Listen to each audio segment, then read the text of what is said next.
Where did Derek go?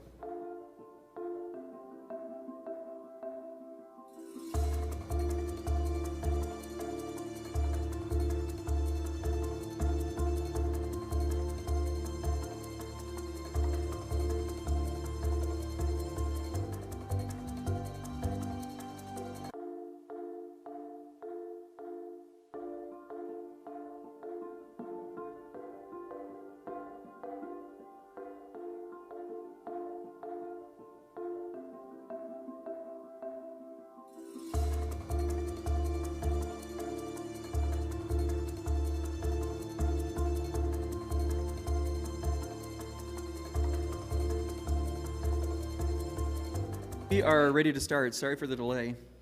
So we're going to jump right into our item number A1, which is the Fire Station number 3 design review. And we're going to pick colors today, isn't that right? Mike, we're picking colors. So we have Mike Ackerlow, and if you wouldn't mind introducing your crew who's here with you, who is the Director of Housing and Neighborhood Development.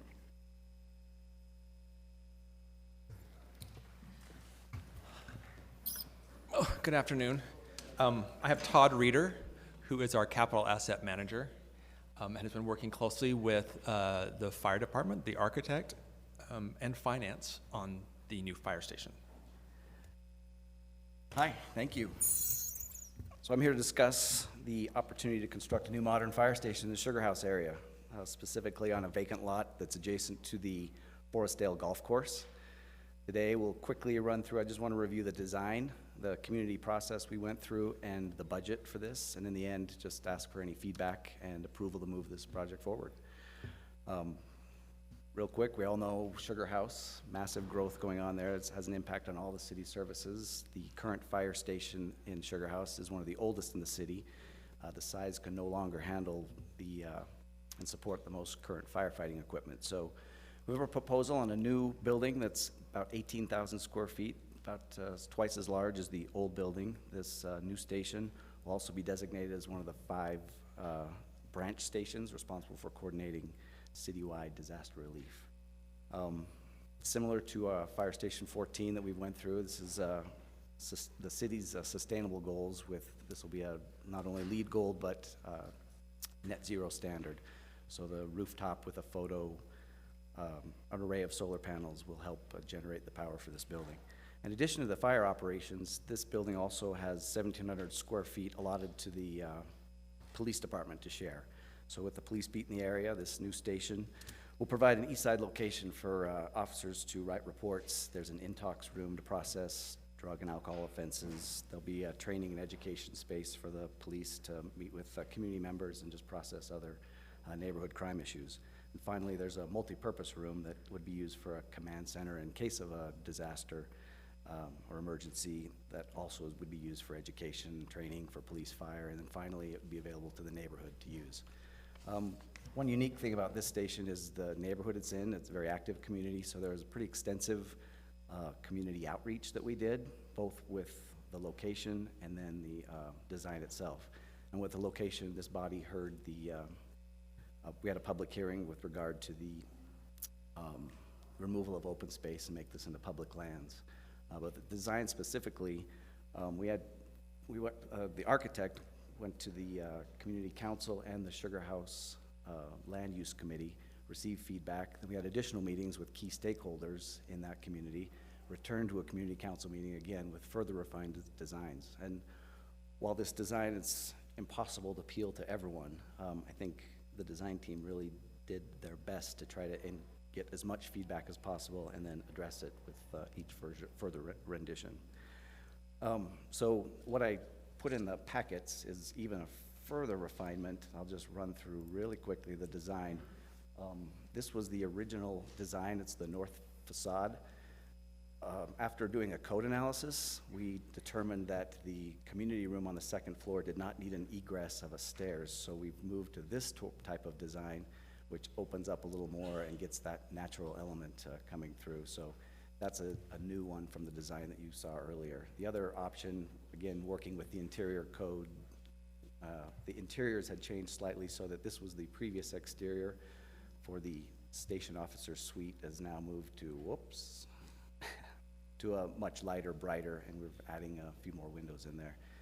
The other elements that we've been working on is trying to highlight some cladding, and so we've looked at several options, and we've come across horizontal, vertical, and then finally what the station looks like in its latest, greatest form. And again, we're still refining some site issues, but so that's where the current design is. The last bit is just the budget itself.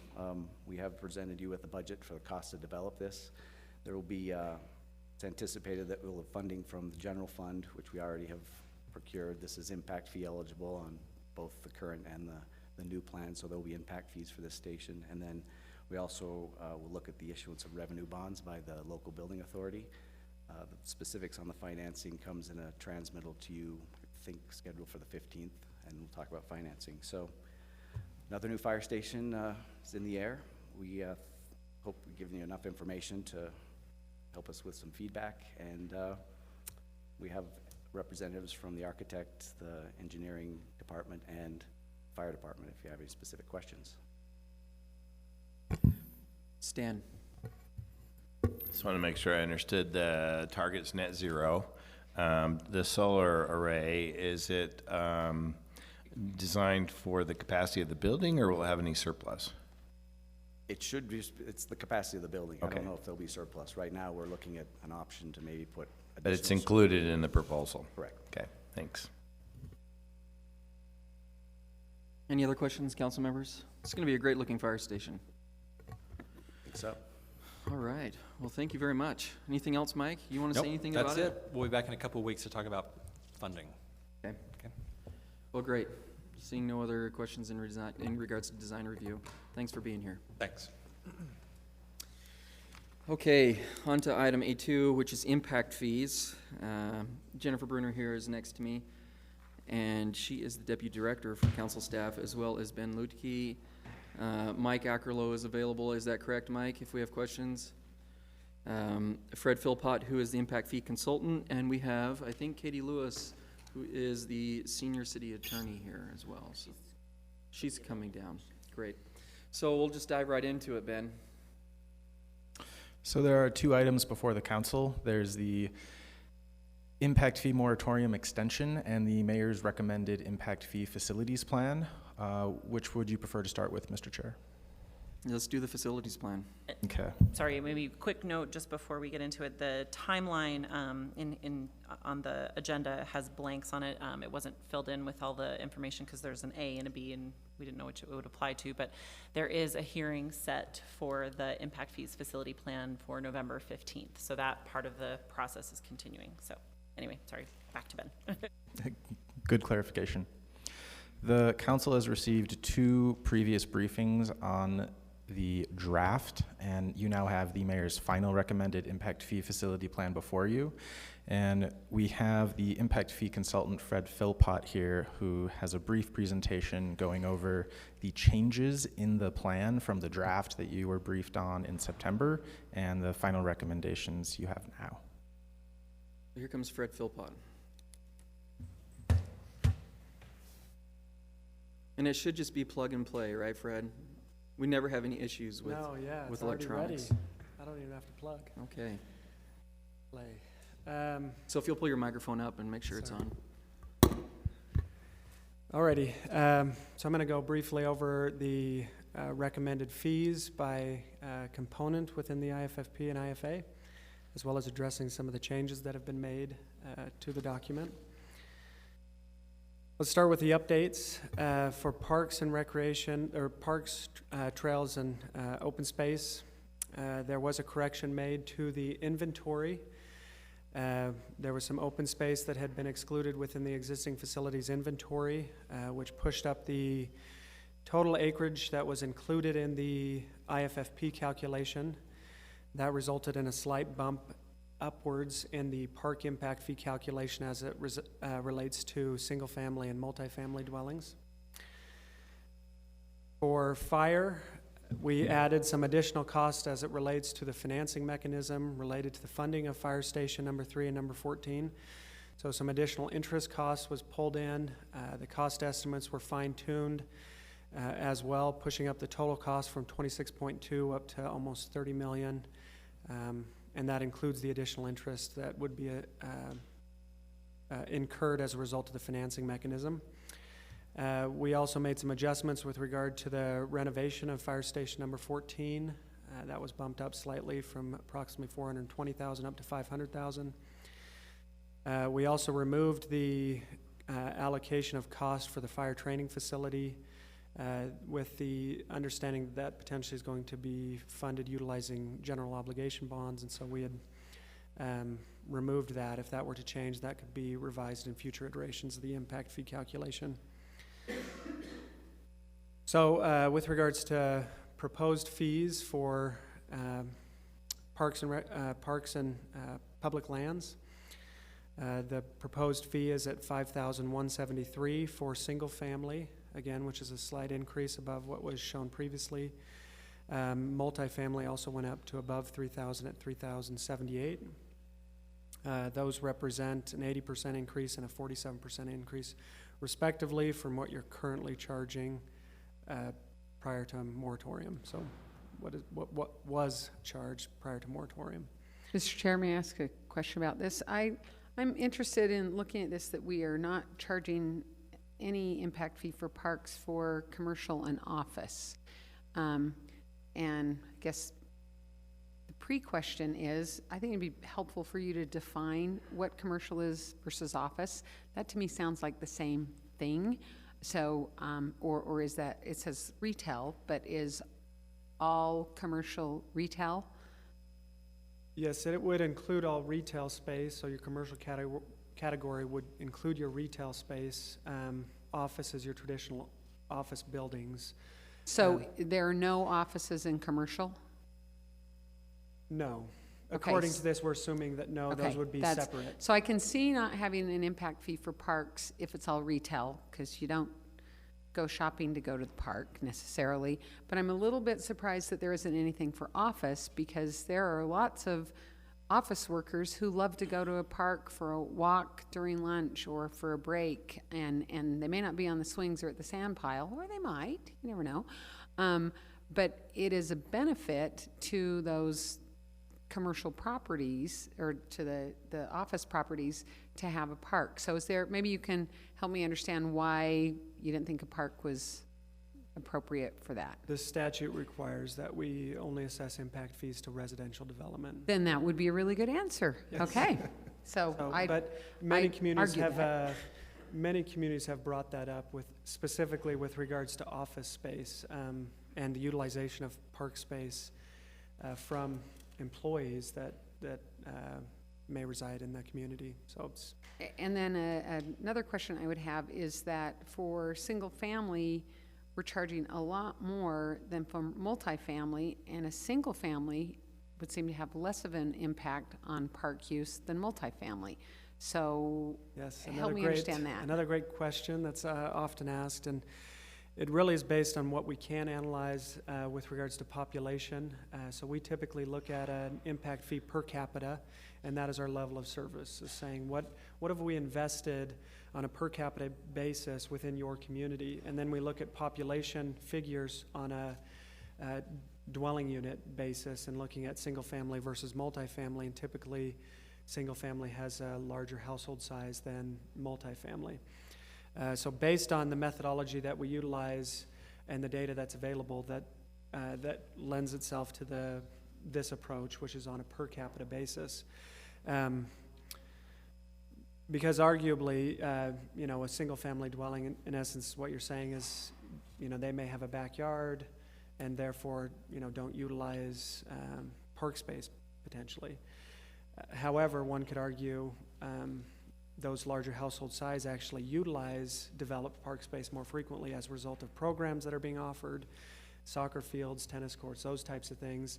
And because of the larger population, I utilize those facilities more frequently. So this is a common methodology that's utilized across the state, and that's generally what we default to, absent of any local level data with regards to surveying your residents and determining what is actual utilization at your park space. And so this is kind of our default, but we could go down an alternative road in the future once additional data is available with regards to utilization of park space.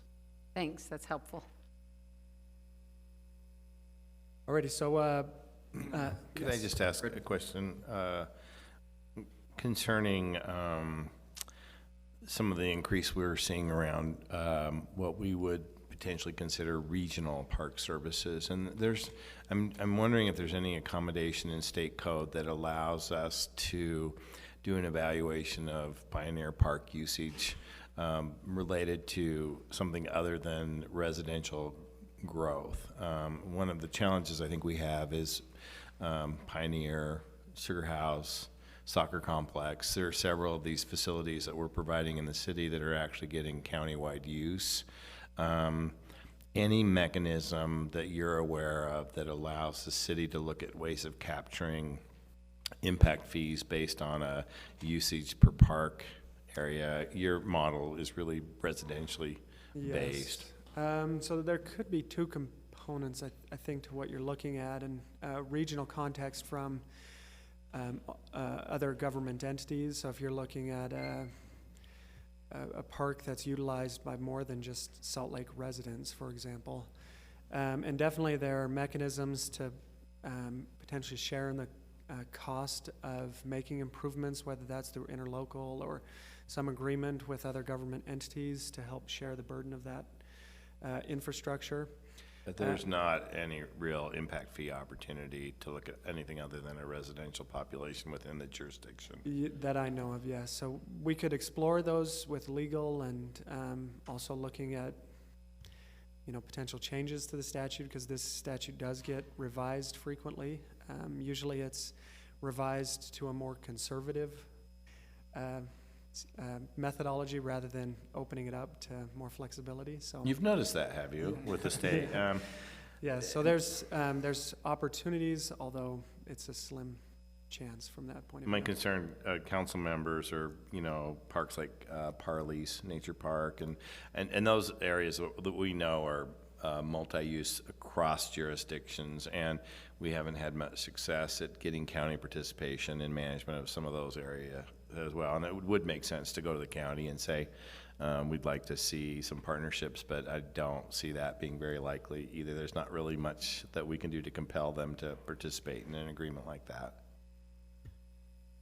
And there may be also other ways to evaluate existing land uses and what we define as residential development. And so you have, for example, senior centers or nursing care facilities. Those may typically fall under a commercial category or a non-residential category that could be evaluated from a different perspective. The important thing with impact fees is consistency and equity as you look at all impact fees. And so if we do it for parks, it's difficult to then apply a different methodology or analysis for transportation, for example, or public safety without an explanation for it. So we have to make those considerations as we move forward as well. Any other questions on the park impact fee? So expenditure of park impact fees for open space, trails, green belts, and natural lands, mini neighborhood and community parks are all eligible. Undeveloped park space, special use areas, and park improvements and amenities. The caveat is, from your perspective, from the city's perspective, these must be growth-driven improvements that add capacity to the service area. So that's really the key, is we're trying to build flexibility with regards to the expenditure of park impact fees, but they still have to meet this test here, which is they must be growth-driven and be adding capacity to your system. And then those would be considered impact fee eligible improvements. For fire, the fire impact fee was adjusting in slightly as we've fine-tuned the cost estimates. We've kept the same methodology, which is including a buy-in as well as the cost of the future stations. That produced a cost per call of $439, which pushes up the impact fee for residential, which includes both single family and multifamily, from $119 up to $171. The commercial category would go down from $320 to $250, and office and industrial is also decreasing at a much bigger rate, dropping from $320 down to $53 and $25 respectively. For the non-residential, that's on a per 1,000 square feet basis, so for every 1,000 square feet of building space, and for residential, that's on a per unit basis. And I have a question about that. So even if I live in a tiny studio apartment, I'm going to pay the same as somebody who has a 3-bedroom apartment? Yeah, so with all impact fees, there is a law of averaging going on here where we,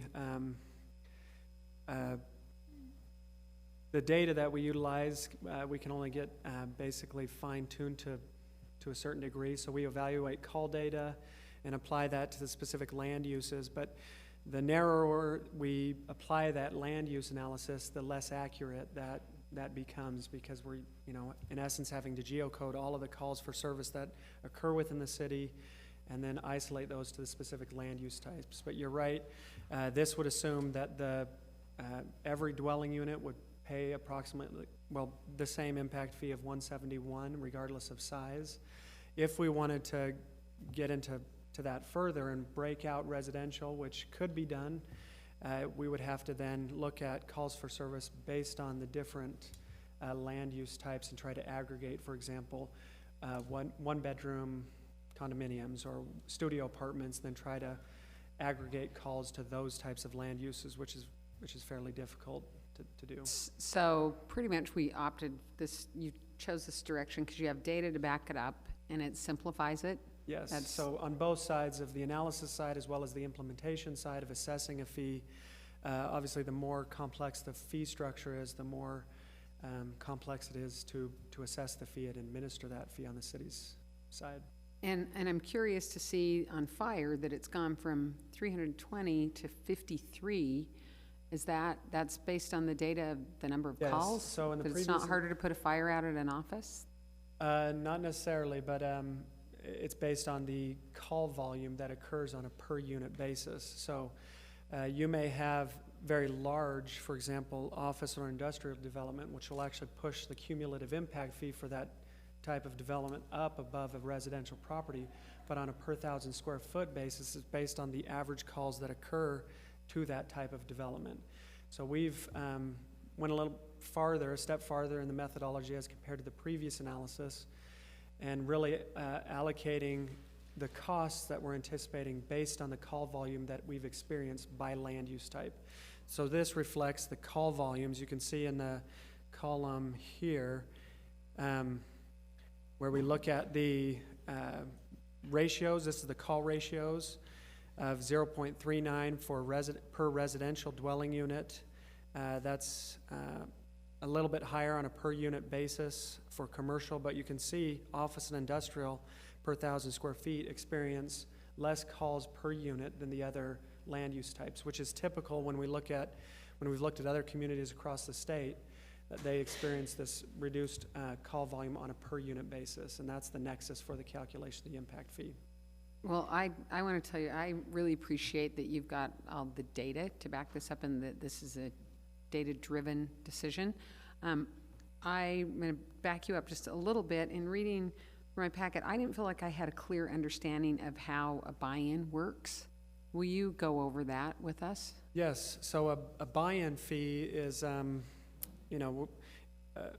you will build infrastructure, the city will build infrastructure, in most cases, in advance of growth. You have to have it there ready for when growth occurs within your system. And the impact fee statute allows that when that is the case, where you've expended resources to build infrastructure, capital infrastructure, you can charge an impact fee to recoup that investment that you've made historically. And that's what this is doing, is looking at the valuation that has been expended previously for the existing fire stations, and new development has to pay a portion of that back to the city, in essence, back to existing residents, to ensure that it's equitable, that they're paying their fair share. That everybody's helping to participate? Yes, okay, everybody thank you. contributes. Thanks for clarifying that for me. Yes. Ask for a little bit more clarification on that. Yes.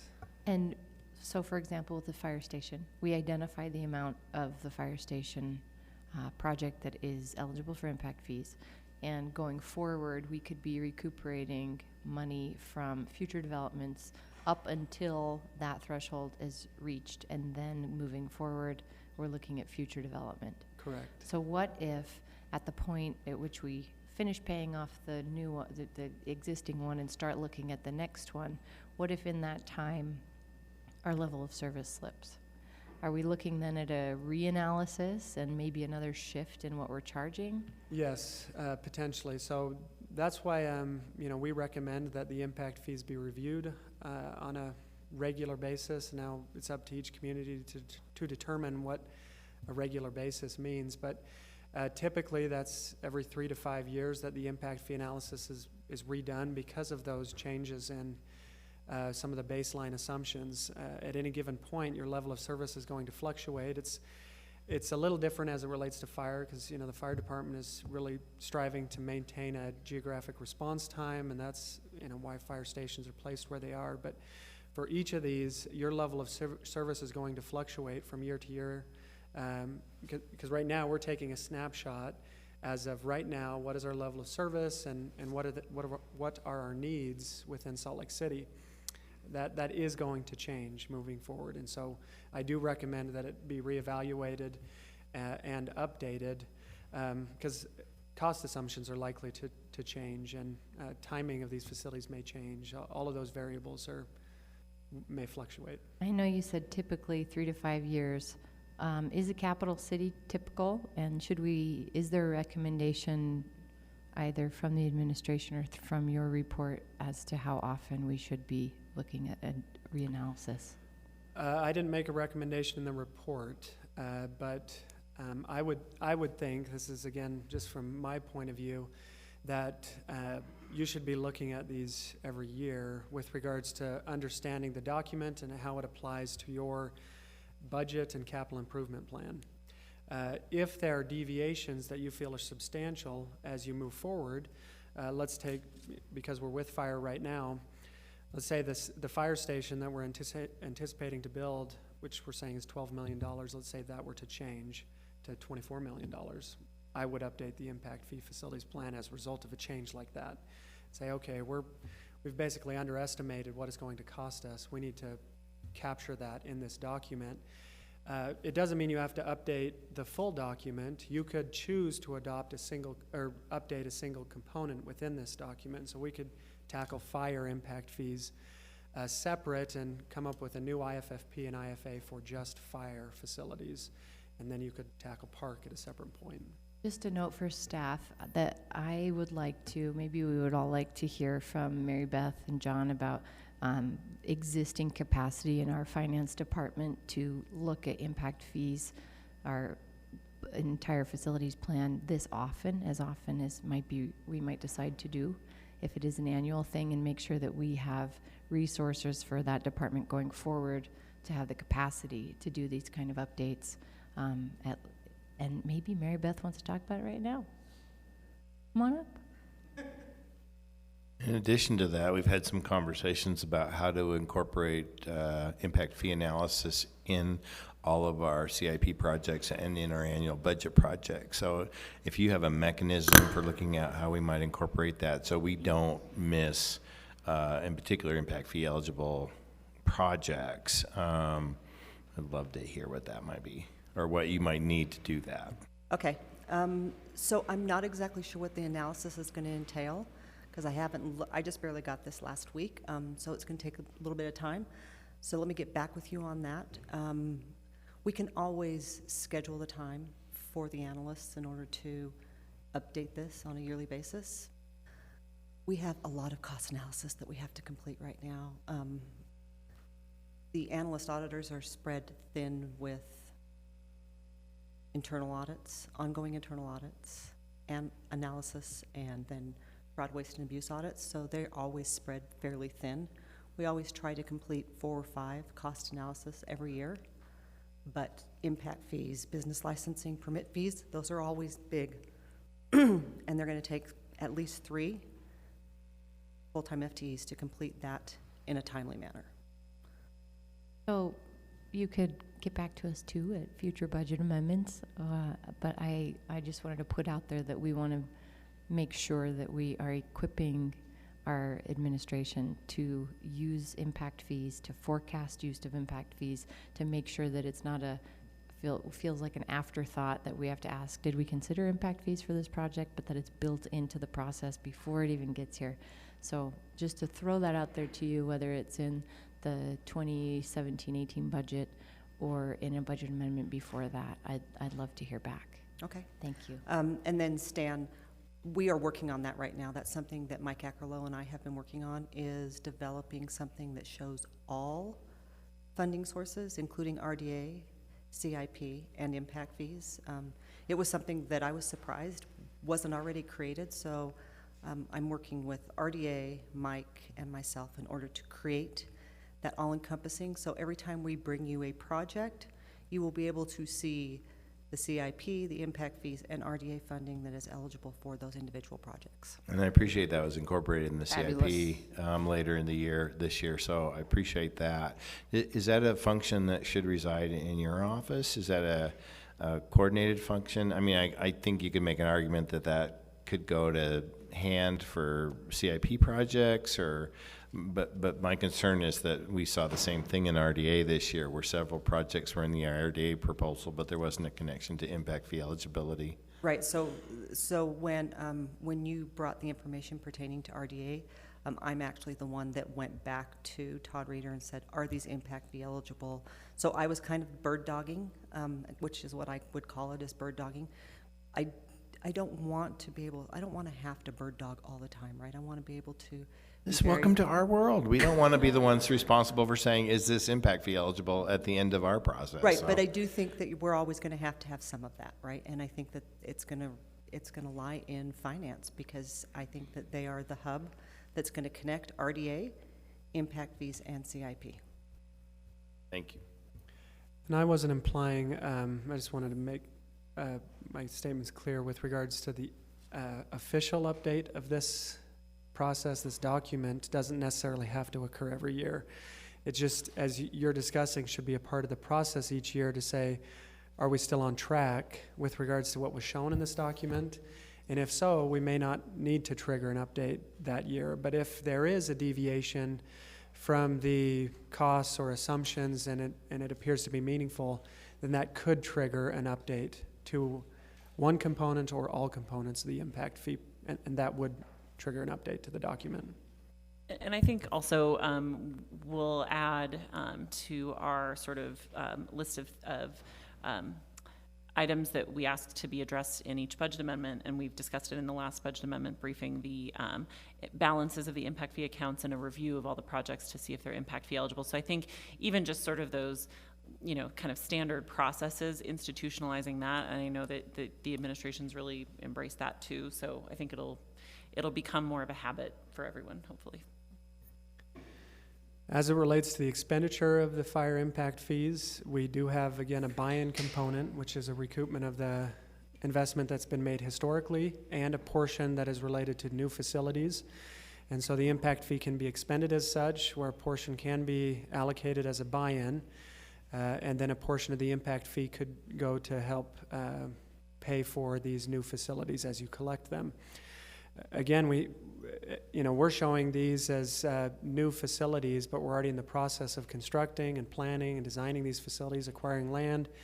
And so those will shift from new facilities to existing facilities, but the impact fee will remain in place to help defease debt and to pay off both principal and interest, as well as for the buy-in component of existing facilities. The police impact fee, no real changes here. We're showing a cost per call of $88. That produces an increase when we again apply the same call ratios as it relates to police. It's not the same call ratios for fire, but the same methodology that was utilized as we've evaluated call data.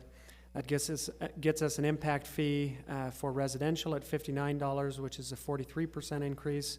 Commercial is going up from $30 to $86. So you can see here the difference between fire, for example, and police, We typically do see quite a bit more calls for service on a per unit basis for police services as it relates to commercial development versus fire calls for services as it relates to commercial development. Yes.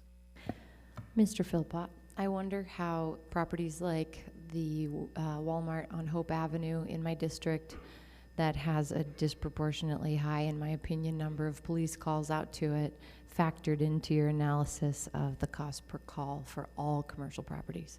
So they are one little piece of this line item in essence. So similar to residential, we look at general land use types and break that out typically on a residential and then commercial and office and industrial.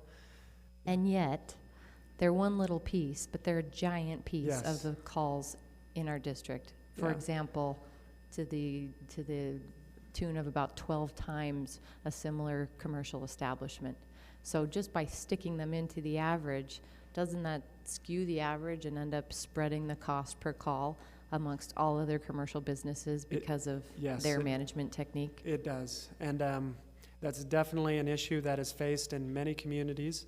For impact fees, again, we're trying to balance simplicity with regards to the administration of the impact fee, the calculation of the impact fee, and the assessment of the impact fee.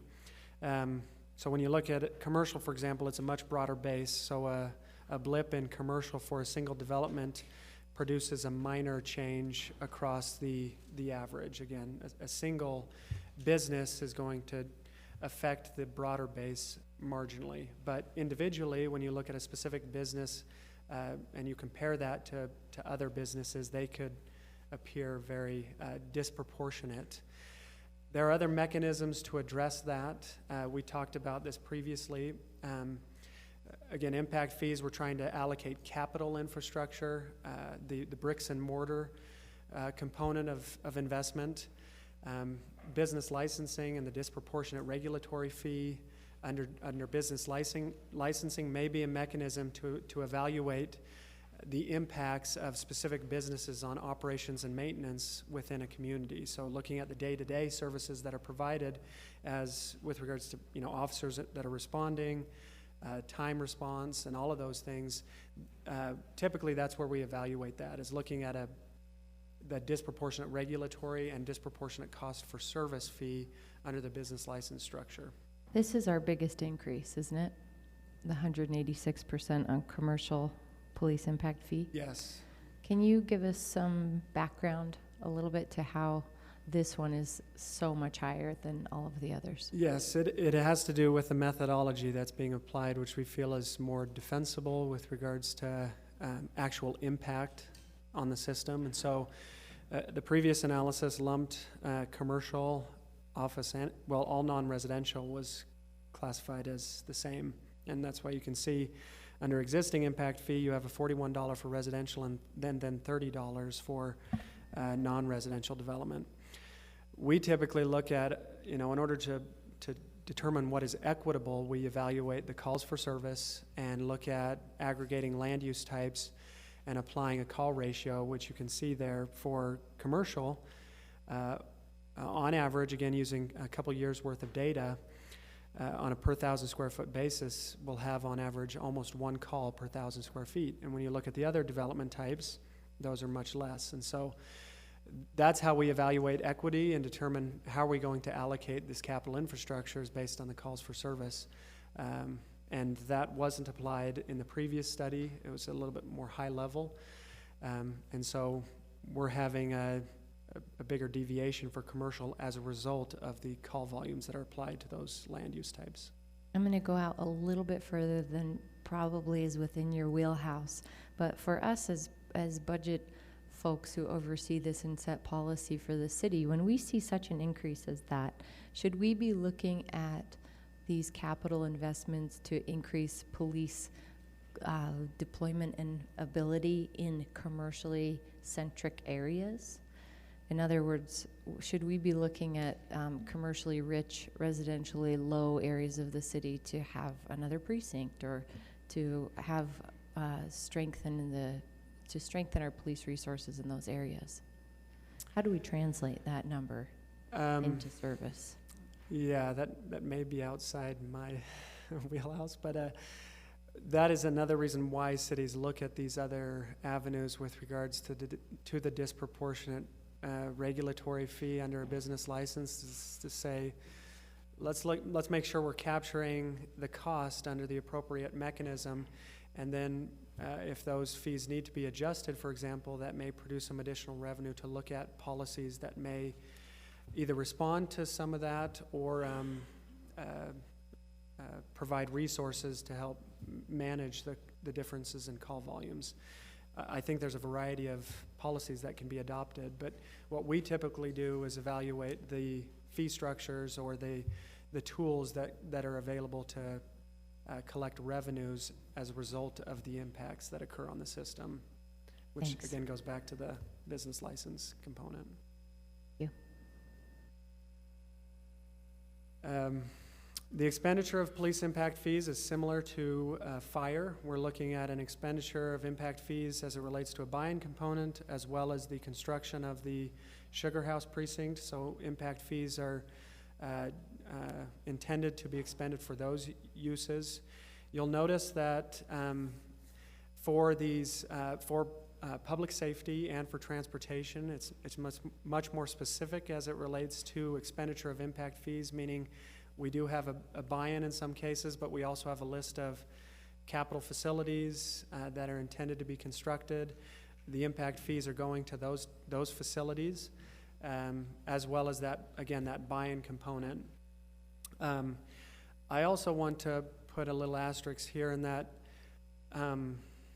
you know, as well as anybody, that from year to year, the impact fee, the list of projects may fluctuate, where especially, for example, in transportation, our needs may change from year to year. There is some latitude with regards to the expenditure of impact fees as long as those projects are proportionate, similar in cost and design, and that we're really trying to meet the same growth and demand variables. It's just maybe projects may shift, or timing may shift a little bit with regards to what we're showing on this plan. If we had to update the document for every change that were to occur, then you'd be updating this document every day. So there is some flexibility. What the challenge is again, making sure that this is incorporated into that planning process, and if you see a meaningful change, for example, if I'll reference transportation, which is next. If we said there's one project is $5 million, but it only costs $2 million, that may necessitate an update to the impact fee. Conversely, if the costs go up substantially, you may want to update the impact fee to account for those cost differences. But if you're shifting one road improvement to another area within the city, but it's of similar size, scope, and nature, there's a shift in area. In my mind, that still fits the intent of the statute, which is to provide a proportionate impact fee that is fair and equitable. So I want to make sure we're clear on this, because I'm hearing something that's a little different than our previous practice, which was once a plan was adopted and it was a very detailed, specific project plan. And if it wasn't a called out project on that plan, our interpretation of that was it was not eligible for impact fees. And I'm hearing you say something a little different, although maybe nuanced, that it's possible that we could fund a project that may not be an itemized project on your plan. You have to have a justification that it's similar and because of growth. Yes, and definitely would have to go through legal with regards to the inclusion of that. But in many communities that we've worked with, they have utilized that latitude to say, okay, we said we're going to make an improvement on 1300 South. That shifted slightly, but it's meeting the same intent and purpose of that project. And we're really shifting as a result of the shifting nature of growth within our community. If that happens on a regular basis, where in essence every year we're changing the list of projects, then up the document. Again, this is looking at on a case-by-case basis and saying, is this half our schedule here, which is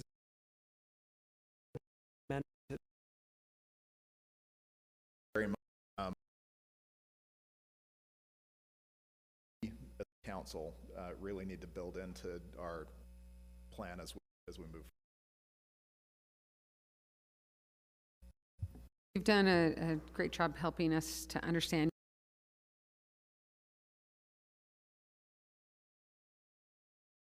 And the same thing with retail.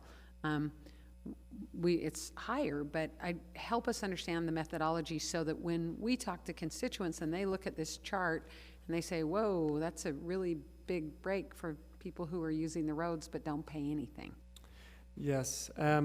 Again, the impact fee methodologies that we utilize are intended to make sure that there's an equitable distribution of the cost. And so, our cost, the table up above, doesn't change relative to demand necessarily. We identify what is our need. We have to identify that 300 million, or here we're bringing that down to 156 million. And then the methodology is how do we apportion that to the different land use types within the city. Say who's going to bear what portion of the bill when it comes due. In order to do that for transportation, we look at trip figures. And as you can see, the trip weighting shows that for retail or commercial, and I think for I probably will change that in the notice draft of the document that we would classify that as commercial, similar to the other components. For that retail/commercial component, they generate more trips per 1,000 square feet than the other land use types, according to the trip statistics that are available. So we utilized information from transportation, also an outside consultant with regards to trip statistics, to get at the trip delineation by land use type. And so once we determine what our cost is, these trips determine how we apportion that cost. And so your retail commercial typically produces more trips per unit, and they therefore pay a higher cost, relatively speaking, on a per unit basis than the other land use types. When you look at office and industrial, those trips are lower than the retail commercial component, but you can see, for example, office on a per 1,000 square feet generates more trips per unit than residential, for example. So for every 1,000 square feet of office space, they're going to be paying more proportionally than a residential dwelling, which again may vary in size on a single family unit versus a multifamily unit. So for this part, we look at land use, but for parks, we don't look at land use? Yes, so for parks, again, since we're looking at residential, we're looking at population and population changes within the community, and then we look at average household size by land use types, and in this case, for parks, it's aggregated based on single family and multifamily. Right. Here, because our methodology, we can expand that to include commercial, non-residential spaces. We look at the those development types, as well as the statistics as it relates to the impact on the system. In this case, for transportation, it's trips. There's also some fluctuation in the cost assumptions, how those costs are being applied, the service area. So some of those changes are also influencing that percentage change in the calculation of the impact fee. So that's also at play here with regards to the impact fee. Okay, thank you. So fundamentally, what you're looking at is a justification for how you're evaluating that, and that varies based on the data that's available to you in each of these categories. Is that? Yes. So if we had different data available for park usage going forward, we may be able to include that as an evaluation component for growth. But at this point, you're Yes. basing it on what's available to you. Correct. Okay. And that differs for the different components of this analysis. So we're flexible in what methodology is applied based on the data that's available and the type of amenity that we're looking at. So the expenditure, again, of transportation impact fees as I mentioned, the calculation of the impact fee is based on the historic spending patterns and trying to propose a fee that reflects the realities of your funding mechanisms. However, we made sure to include the comprehensive list of projects, again, putting the full 327 million as costs, as eligible projects, which translates, once we looked at the percentage that's growth related, that brings in a total of $41 million, almost $42 million of impact fee eligible expense. There's some impact fee fund balance there that offsets that. However, in the calculation of the fee, again, I'm only bringing in $17 million worth of growth-related infrastructure. So it's a matter of impact fees from this standpoint are not going to be the funding mechanism to fund 100% of this infrastructure. So it's a matter of prioritizing how you expend those funds on which, the vast list of projects that could be funded with impact fees. But if several $1 million fell from the sky tomorrow out here on State Street and we collected it all for our CIP program, we could actually reevaluate our impact fees based on an increase in expenditures.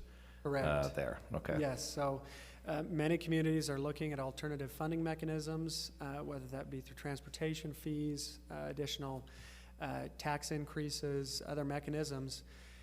As those become a reality, that would definitely be something that I would suggest would be a trigger for updating this document and saying, okay, we're not going to spend 15 million each year. We're now going to spend 25 million each year, and we can now adjust this. Based on that, the impact fee schedule summary is provided at this slide here. We are showing a decrease in overall impact fees for industrial, office, and commercial space. Again, based on the methodology that is applied and fine-tuning that under this approach, those percentages aren't uniform for the non-residential land uses. You can see the greatest decrease for industrial property, with a slight increase in multifamily residential and a bigger increase as it relates to single-family residential, with single family going up to 5,732 cumulatively compared to the 3,459. So that represents the summary. Any questions on that, on the cumulative impact fee table here?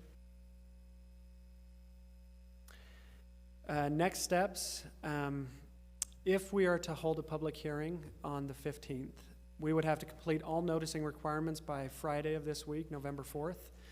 That requires noticing be put on the Utah Public Notice website, newspaper, and that's all defined in the statute.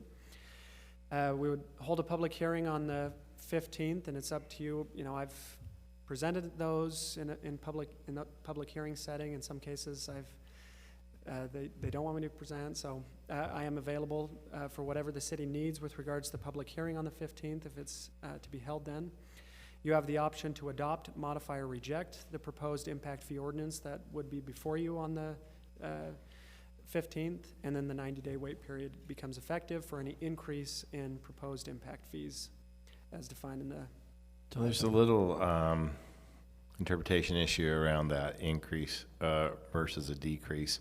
And so we're getting some feedback, I think, from the attorney's office that 90-day wait period is valid for either an increase or a decrease. Is that your understanding of that as well? Yeah, so the statute doesn't say increase or decrease. It's just there's a 90-day wait period for the changes that you propose. Most communities across the state, if it's decreasing, they say, well, let's decrease that under the understanding that if a developer were to come in and say, I disagree with the impact fee, they could use our document as the proof. But again, from a legal standpoint, that's where I defer to legal to determine what the best course of action is on the 90-day wait period. Thank you. Any other questions for Mr. Philpott? I have a bunch of questions. Great, go for it. And I don't know if you are necessarily the right person for every one of them, but I'd like to know, in reviewing the public outreach of what was done, I know Open City Hall was done. There were some meetings held with developers. What other kinds of outreach did you do? What I'm aware of are those meetings.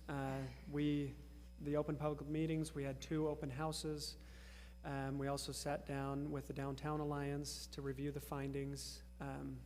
Those are meetings I attended. We have also had input from the development community with regards to information within the document. And this process isn't finalized. The noticing requirements defined in the statute require that all of the documents be put on the city's website, within the city library, and then the public hearing is a public input process that allows for feedback with regards to the document. So what I will provide in preparation for the public hearing is a notice draft of the document. So that represents the final draft document, but there could be changes potentially to that document as a result of the public hearing process, which could influence timing of the document. And a number of my questions are probably more properly addressed to the administration, but one that maybe you can help me with is you use 2 different time periods for calls of service for fire and police, from one segment of years to a different segment of years. Why weren't those the same? And based tell us on, a little again, bit what about that. data was available at the time it was collected. We're not necessarily married to a specific time frame. It's trying to get multiple years because there is fluctuation from year to year in calls for service as it relates to public safety. So it's not necessarily a straight line growth in calls for service. So we just like to grab a couple years worth of data to allow for that consideration in the calculation. And it's my understanding that generally when you transmit an IFA, it comes with the 10-year comprehensive CIP plan, and we don't have that. Do we know when we'll be getting that 10-year comprehensive CIP plan? Because we need to know so that it aligns with that, and you probably don't know that. Well, from but the impact maybe fee Mike can tell us. standpoint, what is required is an impact fee facilities plan and an impact fee analysis, and that is what is provided in this document, is the necessary IFFP and IFA with appropriate certification. But the statute doesn't stipulate that a CIP plan or another document has to accompany your IFFP and IFA. Which I appreciate that you're following the statute, but for us, when we're looking at the huge picture of all the finances, having that CIP 10-year plan helps us understand that better. So, Mike, do you want to jump in? Mike Ackerlow from HAN. As the departments went through this review of projects, all departments looked at their 10-year plans for this. So I would say that the projects listed, or the projects that were reviewed, are part of that 10-year plan. It is my understanding that in the past, and I may be incorrect on this, but there was actually a formal 10-year plan. And I don't recall if that is the case. If there was a separate document, I'm sure if there is, it's something that we could reassemble with these same projects. Okay, that's helpful. And then also, there really isn't, there's a placeholder in this for the Northwest Quadrant. What is our intention with that? But no design and no cost estimate there. Yeah, so that's another area that may necessitate an update to the impact fee facilities plan and IFA, where we have an area of the community that may have some substantial infrastructure needs that may or may not be system improvements. And so the Impact Fee Act requires that we only include system improvements that benefit the community or the service area as a whole, whatever that service area delineation is. And so some of those variables we don't, at least at the time I collected data, were not known or available. And as those become more clear, they could necessitate an update to the IFFP and IFA. Okay, thanks so much. He has an update on Yeah. that. Well, I don't know Maybe if not it's an an update. That would be nice. Information anyway. One of the things that we had talked a little bit about with some of the administrative folks, and I don't think we talked to Mike, but is there anything that could be done?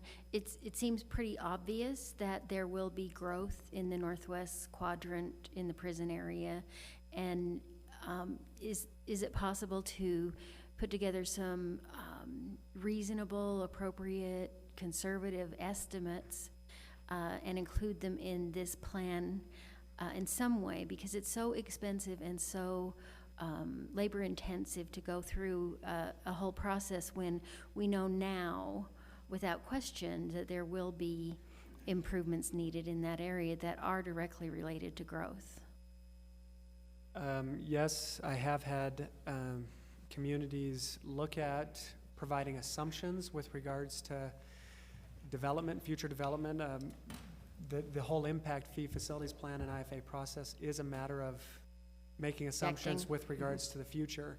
And so that could be wrapped into a future iteration of the IFFP to say, and I think that right now, because it is before the council, because it's been mentioned in the plan, the council has the opportunity to amend it. They could, I think, add something with the help of the administration so that as this is done, yes, maybe it needs to be amended, but we've made a best effort to get something into the plan about the Northwest Quadrant. So we did have. Sorry, Mike Reberg, and would you tell us, your director, and I forget the name, is it CAN? Yes. Community and I'm Neighborhood sorry, Development. Mike Reberg, Director of Community Neighborhoods. Great. We did have a conversation after, I think you and I discussed that, and maybe others did, and we are just not quite prepared to have estimates about, we know something's gonna happen out there, and we are doing some analysis right now about what might happen, and the transportation is working on a potential master plan, but we just didn't feel like we were further enough along to be able to create accurate enough estimates that we felt comfortable to put in a plan, and that's why we didn't. We realized that is gonna happen, and probably in the next couple of years we'll have some better information, but we just didn't have accurate enough information that we wanted to add into a list of plan right now, so that's why we didn't. So the cost to update this plan, even with the most minor of changes, is significant in terms of the time of the administrative staff, the time of the city council, the public outreach, and all of these things. So I guess I can't quite visualize that it's not possible to come up with some basic request or basic item that would allow you enough flexibility. Based on the description of the flexibility that's allowed, it just seems like there has to be a way to do it. Mr. Chair. Well, and I guess a follow-up to that is that in the Northwest Quadrant, we've already started the zoning process, haven't we? I mean, identifying commercial neighborhoods, not neighborhoods, I should say, just commercial properties. I think we're just barely starting that process, that's correct. The master plan is done, correct? We're just barely beginning that process, I believe, yes, that's correct. Okay, so, I guess we have a basic idea of what we're gonna be doing out there, right? We're looking at commercial. So I don't understand why we wouldn't be able to incorporate that into the impact fee plan. I think what you're saying is you want to charge a fee on an estimate or a guess of what's going to happen out there. I mean, we don't know the roads, we don't know the costs, as opposed to the ones that we do have in the plan where we do know costs. I think that this is something that can be amended. It does take time, and there is a cost to that. But it's also, we have a buy-in component where if we put that in, if the city has to front the funding or whatever it may be, you can go back and charge for those who are developing out there.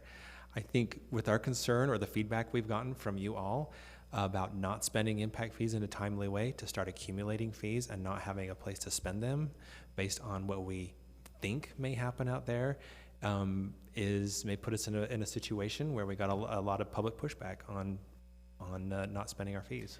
And I get that, Mike, and I get where you're going from, but I just think that we already know there are two roads that are going to go out to the prison, right? I don't understand why we can't just look at that and say, well, we know that the first place people are going to start building are where the roads, right? Are those state roads? Those are not impact fee eligible. Impact fee eligible. No, but everything else around those roads would be. That's what I'm trying to point out. Right, but we don't know what those roads are, is what we're saying. So let me ask a legal question, if I could, from the city attorney's office.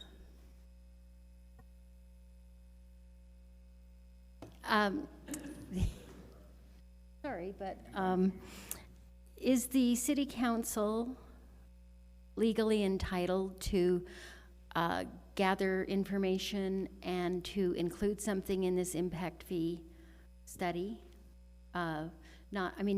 Not as though they were the consultant, but it's my understanding that the city council can add projects or change things in the impact fee study.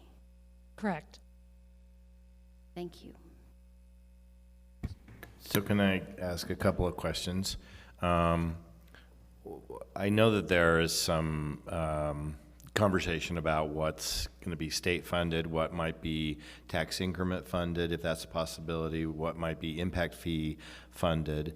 One of my concerns is that we have a history of going off in very different directions because we have different departments or different entities looking at those different financing structures. I would be really interested in a mechanism for everyone to collaborate in that process, even if it includes saying we're going to include a impact fee component of any assessment of financing packages for the Northwest Quadrant, so that we don't have to come in after the fact and look at how that might be financed.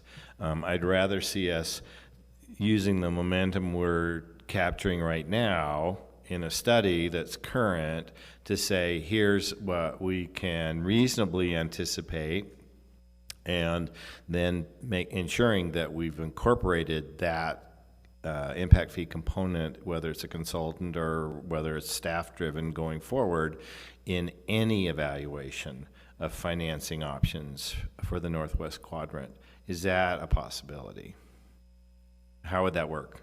Rather than say I know it's a possibility, how might that work? While you're thinking about that, Phil, Sure, I know. Is planning an impact fee eligible expenditure? It needs to be directly related to the capital infrastructure being constructed. And so there's an opportunity to capture impact fees for this very process we're talking about. If we're talking about expectation of growth in an area of the city that has no infrastructure.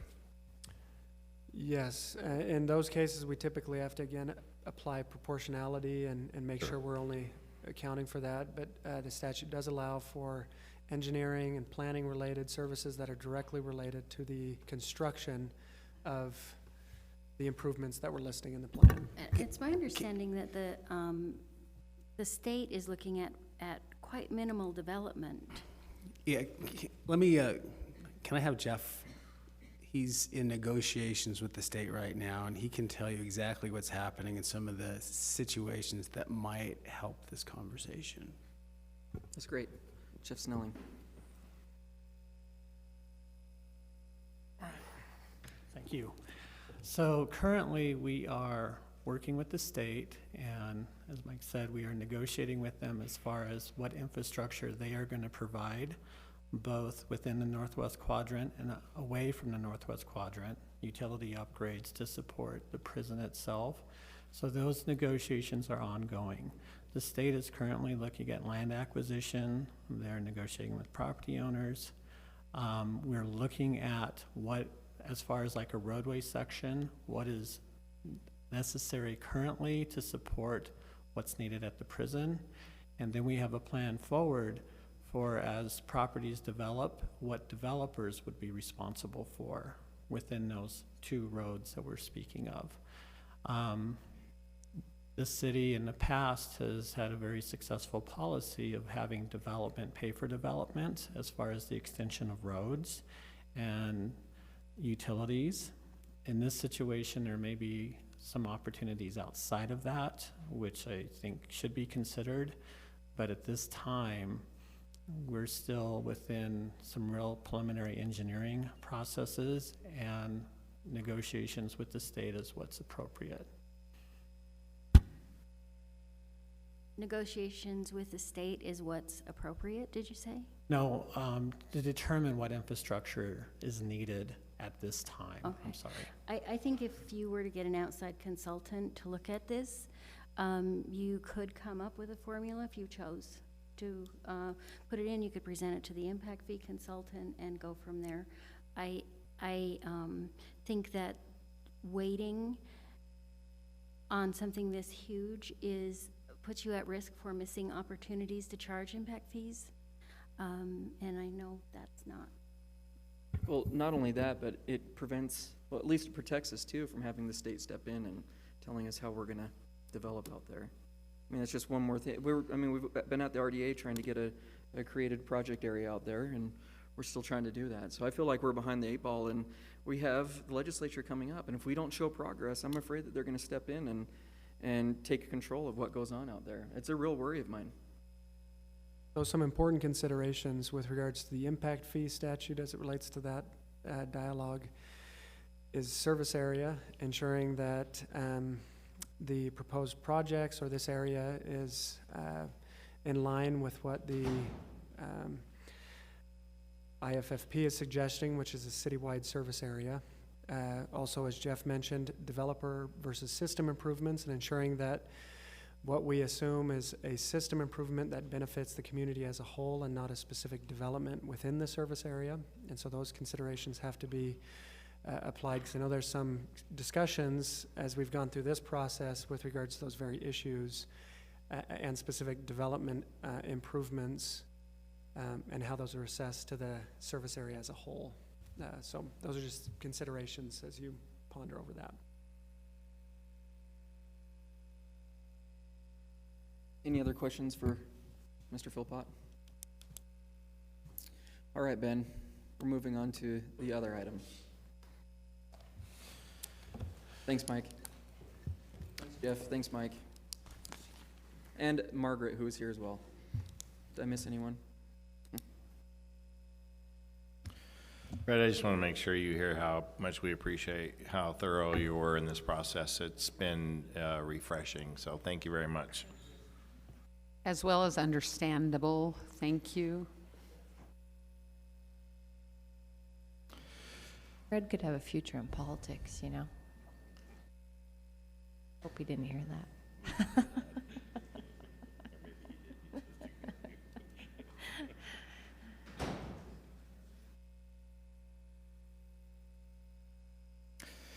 The last time the council met, you took a straw poll to request an ordinance to extend the impact fee moratorium. It is scheduled to expire tomorrow, November 2nd. In your red folders, I believe you have a copy of that ordinance, and it essentially has two sections. Section A is the extension, which would be until the new fees are in effect, which would require the council to adopt the new impact fee facilities plan and then wait 90 days before those fees go into effect. And so this would align the moratorium with the timing of the impact fees going into effect. The second part of the ordinance, which was in the council straw poll, is Section B, which handles the option for vesting. And you'll notice most of the ordinance is a list of what would be required for vesting. And I believe we have some administration staff here who can speak to the vesting requirement if you have questions on that. You know what? Let's have them come up and describe exactly what vesting is of a permit. And before, as they're coming up, clarification, and I think this is a clarification for me because I was the, I think, proponent last week of suggesting that we split the implementation of fees for those that went down and those that go up over two different time frames. And what the ordinance currently recommends is that the moratorium would extend for that 90-day period until all fees would take effect at the same time. Is that correct, both up and down? That's correct. So I just want to make sure everyone is okay with that as we move forward. And as much as I wanted to try to collect some fees in that 90-day period, I think this legally is probably the best option for us, and it does eliminate some confusion. So what I would propose is a timeline, council members, if it's acceptable, and nodding's probably okay, is that we're on track for advertising a public hearing on the 15th, but that's a pretty short turnaround time for a public process for impact fees. So what I would suggest we look at is a hearing on the 15th, a continuation of that hearing for the first meeting in December, and adoption of fees at the second meeting in December. So we'd be about a week off from where I originally anticipated we'd be adopting it to trigger the 90-day countdown. Mr. Chair, I just want to say I feel much more comfortable about this approach, not because I didn't agree with what you were talking about, Stan. One of the main purposes that we're going through this process is to simplify things and to make things a little bit more predictable. And I think that that would have been very complicated, even though I totally understand where you're going. But I think that, you know, this is going to be a much cleaner approach, and hopefully we can get it done as quickly as possible. One question, I know that we asked this question last week, but so as the council is preparing to move forward on this moratorium, has the administration taken a position in support or opposition to the moratorium? I think we have not.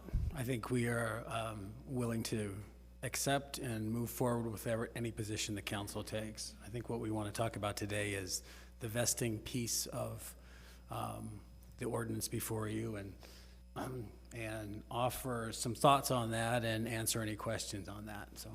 So the administration doesn't have you don't have an opinion one way or another about whether the moratorium should expire or continue? Yeah, we think it's a purview of the council, and we are willing to move forward with any decision you make.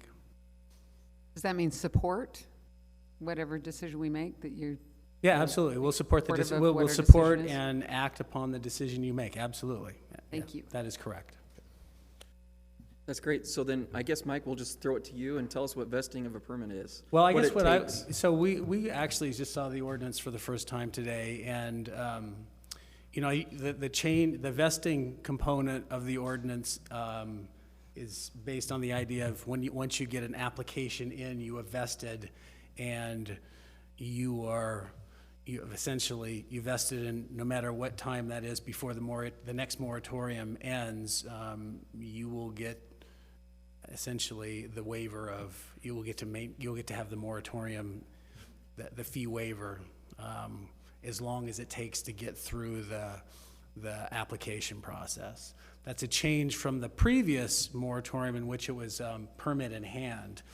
And I think if you would like to hear some concerns we might have with that change from Orion's perspective and from a finance perspective, we would like to at least express some of the issues you might not have considered with that, and at least give you some perspectives that you might have. So I guess, to help me understand, would you support a vested permit, or would you just want a cutoff of the timeline? I think from our perspective, we like, and we thought it worked well, the permit in hand concept. I think in the end, and Orion can talk a little bit about it, I think it's a tracking thing, right? How do you track those permits? Yeah, I think that's one way, and I think in the end, Orion's shop worked really well, and they really delivered on getting people's permits through the process before the moratorium. And when it's all said and done, I think by tomorrow, only a handful of people that maybe thought they should get a permit may not, and I think we could articulate why they didn't, and it would be a legitimate reasons why they didn't. And I think, yeah.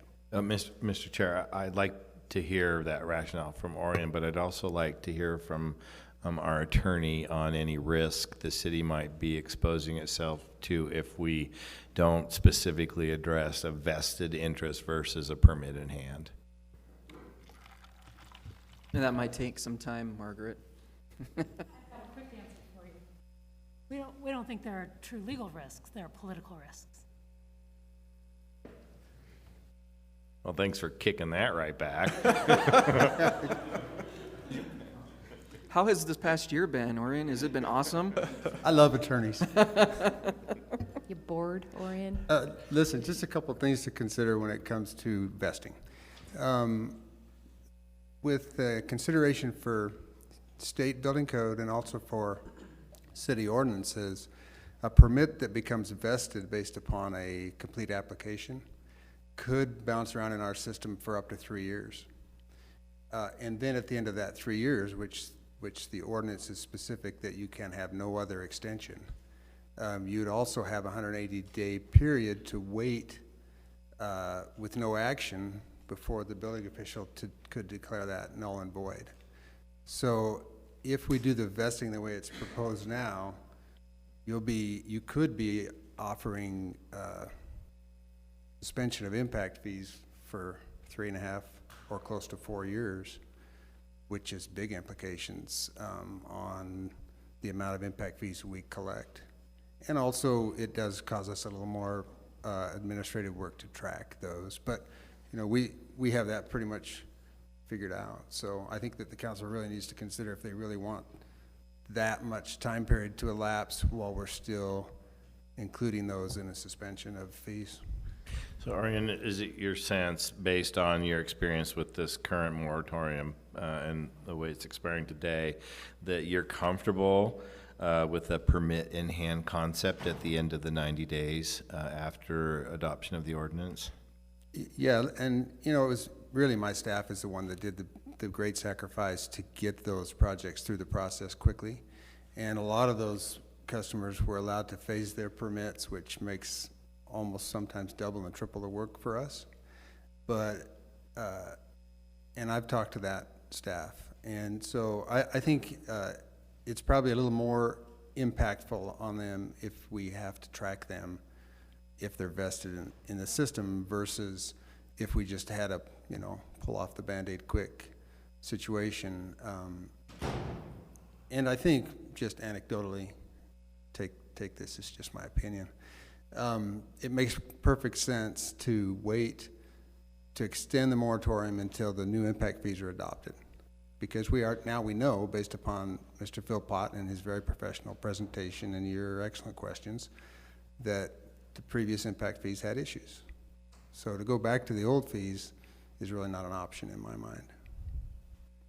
And then Mary Beth, you might want to talk a little bit about, for her, it's always a little bit difficult in our work to track revenue projections because we don't know for sure how quickly people will get through our process.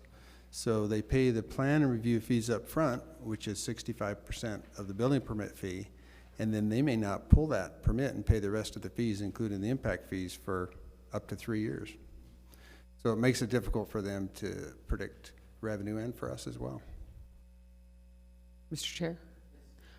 So I'm trying to understand this. So with the extension of the moratorium, someone during that period until it is extended could go in and file for a permit, and then they would be eligible, assuming they have their permit in hand. We keep the permit in hand as this is what you're recommending, that we keep the permit in hand as the standard. So Thursday, someone goes in and they apply, and they're not doing a huge project, and they can get their permit, they would have, almost 120 days to get that. They could get that. But if they've applied under the moratorium, if they don't have it in hand, they're out of luck, right? Does that make sense? Yeah, my impression of it is that once you make the adoption, which you're moving forward with, it sounds like, then there will be 90 days until that suspension sunsets, right? So you're just extending the suspension of the fees for 90 days from the time that you adopt. But keeping the permit in hand as the standard that we would hold. Because one of the concerns I have is that if we were to extend it, that people just throw something together that's not well done, that you have to keep sending back to them. And I appreciate your telling us something could take 3.5 or 4 years. And I don't know what my colleagues think necessarily, but I don't think anyone's interested in not collecting impact fees for all that time. A year has been a long time, but I think we also want to be fair to the community, to the development community, that they can reasonably anticipate that they've done everything right, that they would have a permit, that we are doing it. And it sounds like we've met that pretty well. You said there are maybe 4 or 5 that would not, and there are specific reasons for that. And councilperson, those 4 or 5 would have the benefit of this extra time to finish that up too. That's correct. So we could probably clean those up too in the extra time that they would get, so. But is it likely that if someone came in with a new application during this period, that should they expect they will have a permit in that amount of time or not? Yeah, generally, yes, unless they have other issues. You know, Right. a lot of times they have planning commission issues they're dealing with. They might have issues in the right-of-way that have to do with state roads. So it depends on the project. But yeah, generally speaking. Because I don't think we're looking to give somebody a huge windfall, but I think we're looking to be fair. And I like the fairness component of what we're looking to adopt, that it is across the board and that they're looking for equity. And might I say, the flip side that might occur if you use the application is somebody, in an attempt to game the system, could build an application and in the final days of the moratorium, submit the application and then just hold on to that for the next 6-8 months if they chose to. Understanding that they're gonna pay, this could be a big project in which they pay $300,000 in fees, but will save maybe $1 million in impact fees, so. Well, and I think we all want to avoid that, having that loophole. But at the same time, I think we want to make sure that we're being fair to people who've done their due diligence and are prepared. And it sounds like, Orion, you have all done a terrific job on that. Yeah, thank you. And also, we've included in the ordinance that you have in front of you our checklist for submittal, which, you know, customers that have been through the process understand. If they give us all that information, they get a much better product for their first turnaround time of reviews.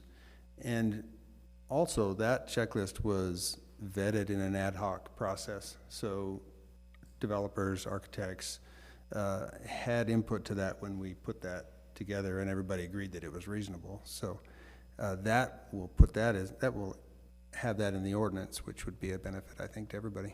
Did you have that process? Yeah, it's been about 6 years, maybe a little more than that. And the checklist has been refined a little bit since then. So, council members, I'm interested in the permit in hand process, and so going forward, saying we're expecting to adopt a new impact fee ordinance, the second meeting in December, triggering the 90 days, and that the moratorium extend until those fees go into effect in 90 days, and the requirement is a permit in hand. So I guess if we want to straw poll that, or? Yeah, why don't you propose a straw poll? I propose a straw poll for those who support that. Second. All those who can support Stan's straw poll, give a thumbs up. Oh, that's all of us. That's great. That was easy, right? Thank you. So Ben, Thank you for your time. is it sufficient time for you to make modifications to the ordinance for us to vote on across the hall this evening? And just so I'm clear, the straw poll that just happened is to remove the vesting option. It is Correct. to go back to the permit in hand. Correct. Got it. So it sounds like removing things will be what's needed, not adding things. So I think we can get it done in time, but I'll defer to Katie if she's here. It's easier to subtract, right? Katie looks good. Okay, Katie's happy, so we're all, if Katie's happy, we're all happy. Great. Thanks, Ben. Appreciate all your hard work on this.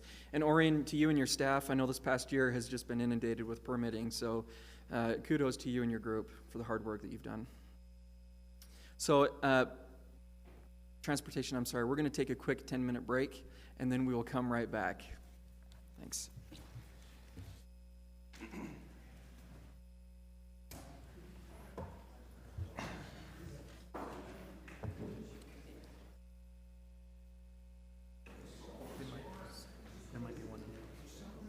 This little one? No, that's probably for that.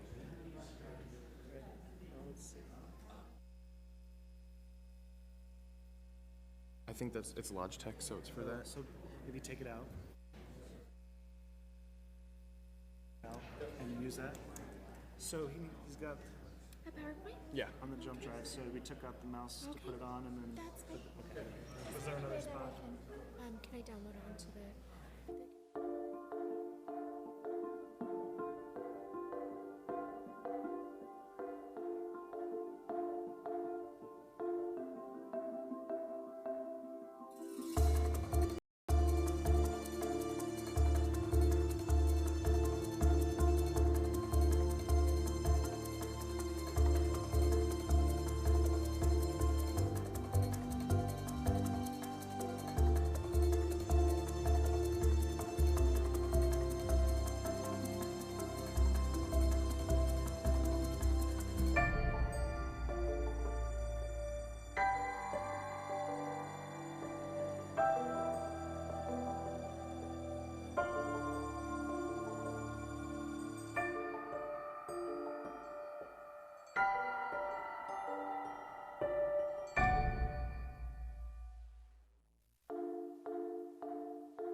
have Chris Jones and Blake Perez from the Transportation Department.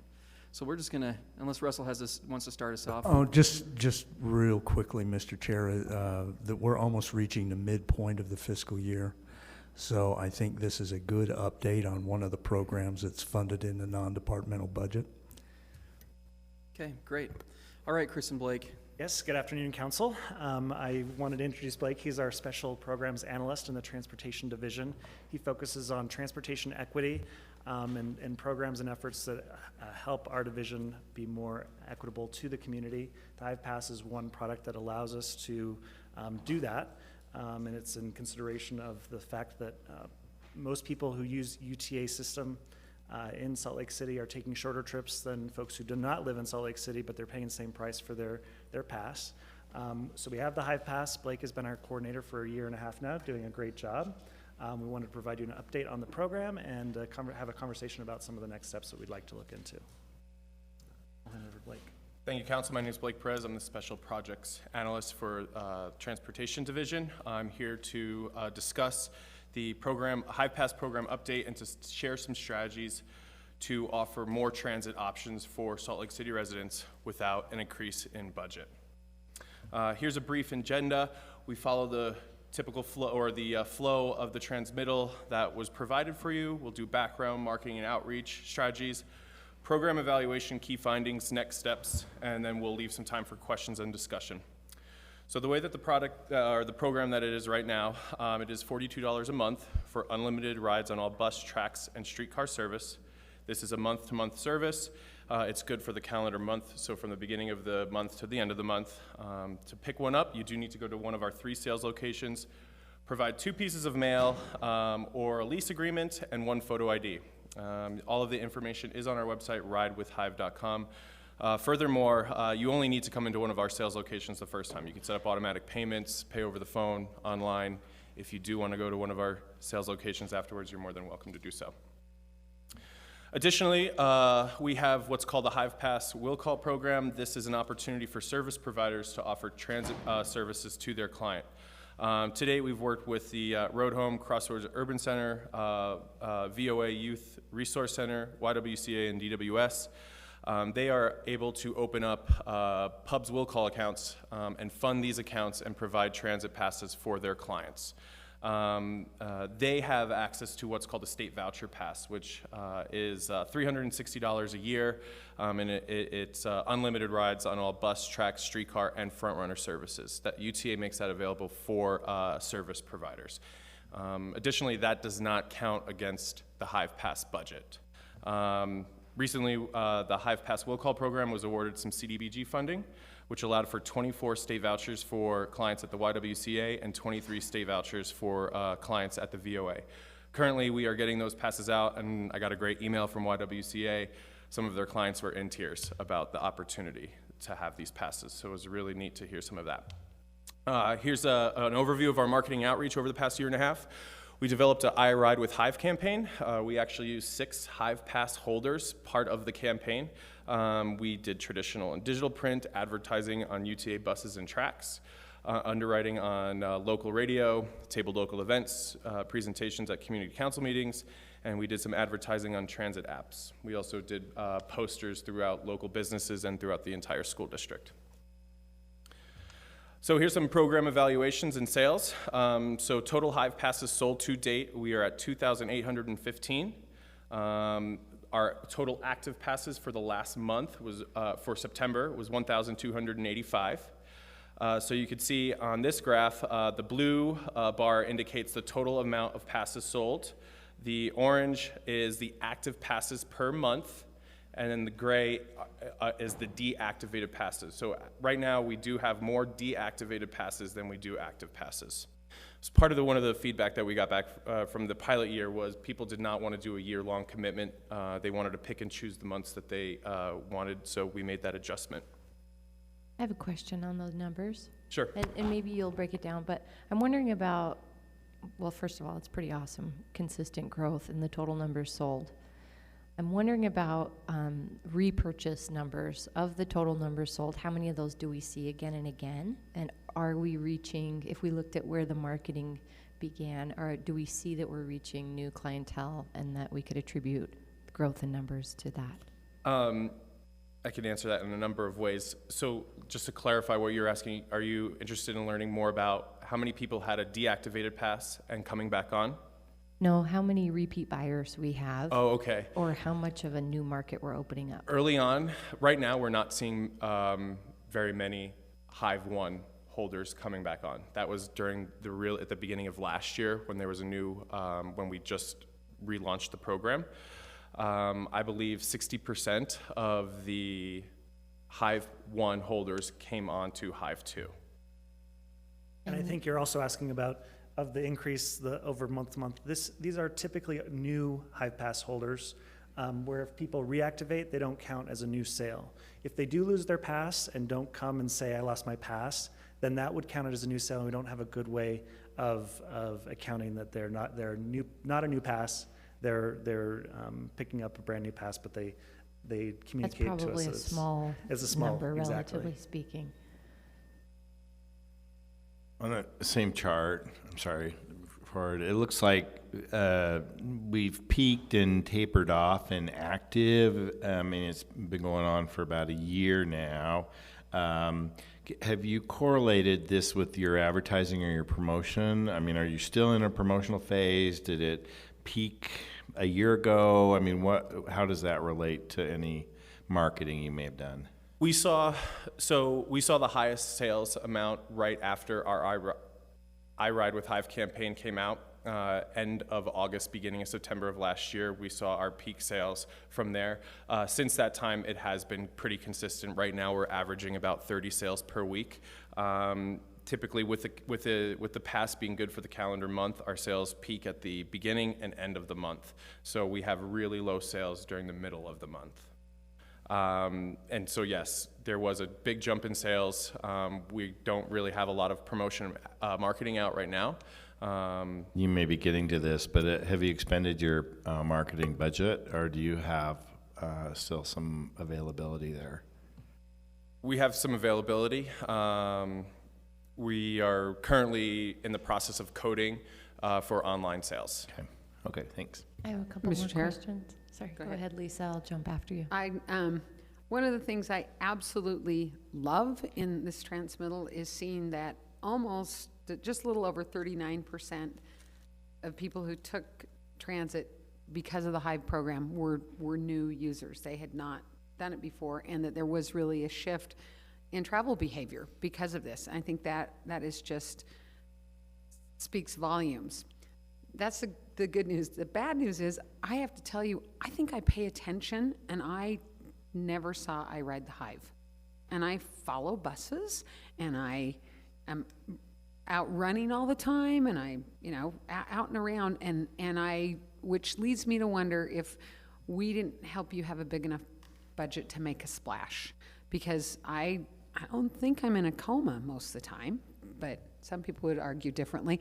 But I'm wondering if that's something that we need to address. And also, when you mentioned the dip in the middle of the month, one of the things I know you proposed that I would certainly be supportive of is to figure out a way to have it just be 30 days and not have it be first to last of the month. And so I could go on, in 2 weeks and get it for 30 days and have that. And I know you are also trying to figure out a way to verify that people live in the city. And I would think that there are people who are smart enough to figure out the algorithm that you could put in to make sure it's really somebody who lives in the city.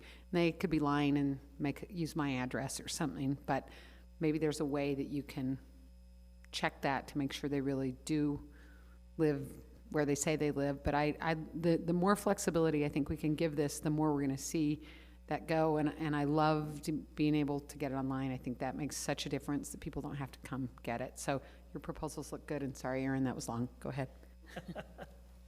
I wanted to hear about how we know that we're reaching our most in-need population of the Hive Pass through the marketing that we're doing or other outreach. And then separately, I'm excited by the blue line, but we can see that the orange line is pretty much plateaued for a long time now. And I think that we can see increases in sales, but if we don't ultimately see active use, then that number will plateau also and drop off. So I'm wondering, when you said that 60% of Hive 1 renewed, I think I got that right. Why, did we do any research into why the other 40% did not? And what do we know about why we have twice as many Hive passes out there as we have use happening? That's a great question. We are developing strategies right now to find the best way to engage deactivated passes and learn why they have deactivated or how many times they have been deactivated. I do not have a clear answer for you on that at this time. And then with the marketing strategies targeting the most vulnerable populations, what we've found in the past is word of mouth is the most effective marketing strategy. So I've gone to a number of service providers and on a number of times provided training and outreach material for staff to provide for their clients. Any work with DWS on that? Yeah. Great. Good. And I do want to speak to the marketing budget. We do, Blake's done a lot with the amount that we have, and we've spread it across a 12-year marketing program. We didn't do a lot of, 12 months, sorry, 12-month marketing program. So it's spread across the months. We didn't do a lot of time and effort to do a big campaign event at the, using most of the budget in a very small amount of time. We worked to spread it across the entire fiscal year. And so that's something maybe we could, if we were to pursue some program changes with online sales, I think that would be a change in the program that might warrant a big splash if we have those resources available. So I use transit regularly, and I saw the Ride with Hive marketing all over the place last year. So it seems like you were targeting people who already use transit, which I think probably is a smart use of your resources. Yes, we heard that a lot prior to any marketing campaign, that it would be great to focus on folks who are already using transit, and so we did spend a lot of effort on that. Except aren't you trying to grow new users? So you want people like me to see it too, so that I might think about it. That's phase 2. Okay. Well, it was all over social media. I saw it all the time whenever. And I'm a Luddite, so I haven't seen it. Well, we also, with the online sales, we want to, that campaign was to raise awareness. And I'm going to get to another slide that shows how many people knew about the Hive Pass. But we were trying to raise awareness about the program, and we were driving people to a website for information. We weren't driving people to a website to purchase a pass. So that's what we want to do. We want to catch you, late night. It's like, oh, I saw that ad. I'm going to go check it out. 11 o'clock at night, you're able to pick up a Hive Pass. You're able to pick up a Hive Pass on Saturday or Sunday. And just to speak on one more topic on the word of mouth thing, that's the magic of the I Ride with Hive campaign, is the people who have the pass, they have a lot of ownership in that statement about it, and they talk to their friends about having it. So whether their friends are using transit or not, they have this thing in their pocket that really guides their conversations with people who might not know about it. I jumped to the next slide. Ridership. This graph that you could see here is it just shows regular bus service and track service. The blue line is the most popular mode for Hive Pass holders. The orange line is for tracks. We just cracked 30,000 this past month, and a little over 20,000 for the tracks riders. This next one shows the orange line is the streetcar, and the blue line is Frontrunner. The month of October, we were just under 1,200 trips on the S-Line, which was a high for the program. And the past 2 months, September and October, we've had 600 trips on Frontrunner at the discounted rate. And this shows the overall trips taken. We're pretty good about hitting over 50,000 each month. March had the most trips taken with 55,935, and April had the highest daily average, 1,832. Here's some key findings. Earlier this year, we conducted a transit affordability and accessibility survey. A couple of the council members touched point on that. We really wanted to gather information about how transit fares and affordability affect decisions to take public transportation. We had just under 600 responses. 75% of those people were aware of the Hive Pass program. So not bad. We have room for improvement, but a lot of people did know about that. What was your target? how did you target people for the survey? So we did that in a number of ways. I sent it out to the Hive Pass holders. We sent it out through all of the social media outlets. We did go to the Road Home and actually brought the Open City Hall to folks at the Road Home. So we made sure that we were hitting target populations that were consistent with the consensus. And we got to that point after some outreach with the Road Home. 94% of the Hive Pass holders were satisfied or very satisfied with the program. We did see a shift in transit behaviors. 39% started taking transit because of Hive Pass. 38% indicated they were likely to pay an increased cost for front runner services. And 60% indicated they were likely to buy a Hive Pass if it was available to purchase online. Some next steps for the program. We could add a premium pass in addition to the local pass. A couple of steps that would need to be taken. We would need to amend the existing contract with UTA and update the schedule of fees to reflect the higher cost to the participating resident. The graph that I have here is a projected budget. The blue bars indicate a premium and local pass, and the orange bars are just the existing Hive Pass. Taking the premium and local Hive Pass strategy allows us to effectively utilize the budget that was appropriated for discounting transit. And there is a need for the front runner pass as well. May I ask you a question about front runner? Have you been able to identify who those front runner users are? Are they people living outside of Salt Lake who come into Salt Lake who wouldn't be eligible, or do we have a lot of people from Salt Lake who work outside of Salt Lake? And we would love to get all of them off the road and not polluting. But do we know who they are? Well, to be eligible for the Hive Pass, you do need to live in Salt Lake City.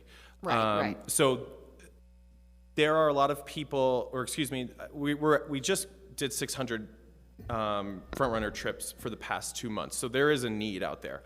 I have to see which.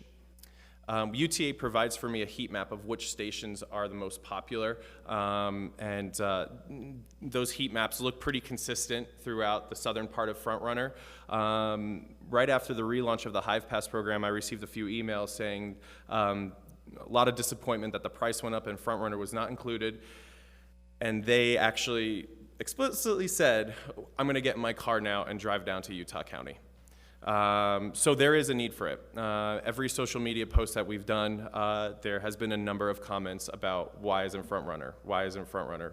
The affordability and accessibility survey, a lot of comments about adding Front Runner. One of the things I'd love to push with that is to get Front Runner service on Sunday, because I think there are a lot of students who go to UVU or who go to BYU who maybe are in Salt Lake for the weekend and live in Salt Lake, but, or that's their home base when they're not at school, who would take Front Runner on a Sunday or during the week. I know I have a student who loves Front Runner and had a Hive Pass and was very sad when it wasn't included, and I don't know if he's the anomaly, but I know he's a millennial. There are a lot of people who like that, so I would love to push to get Sunday service from Front Runner.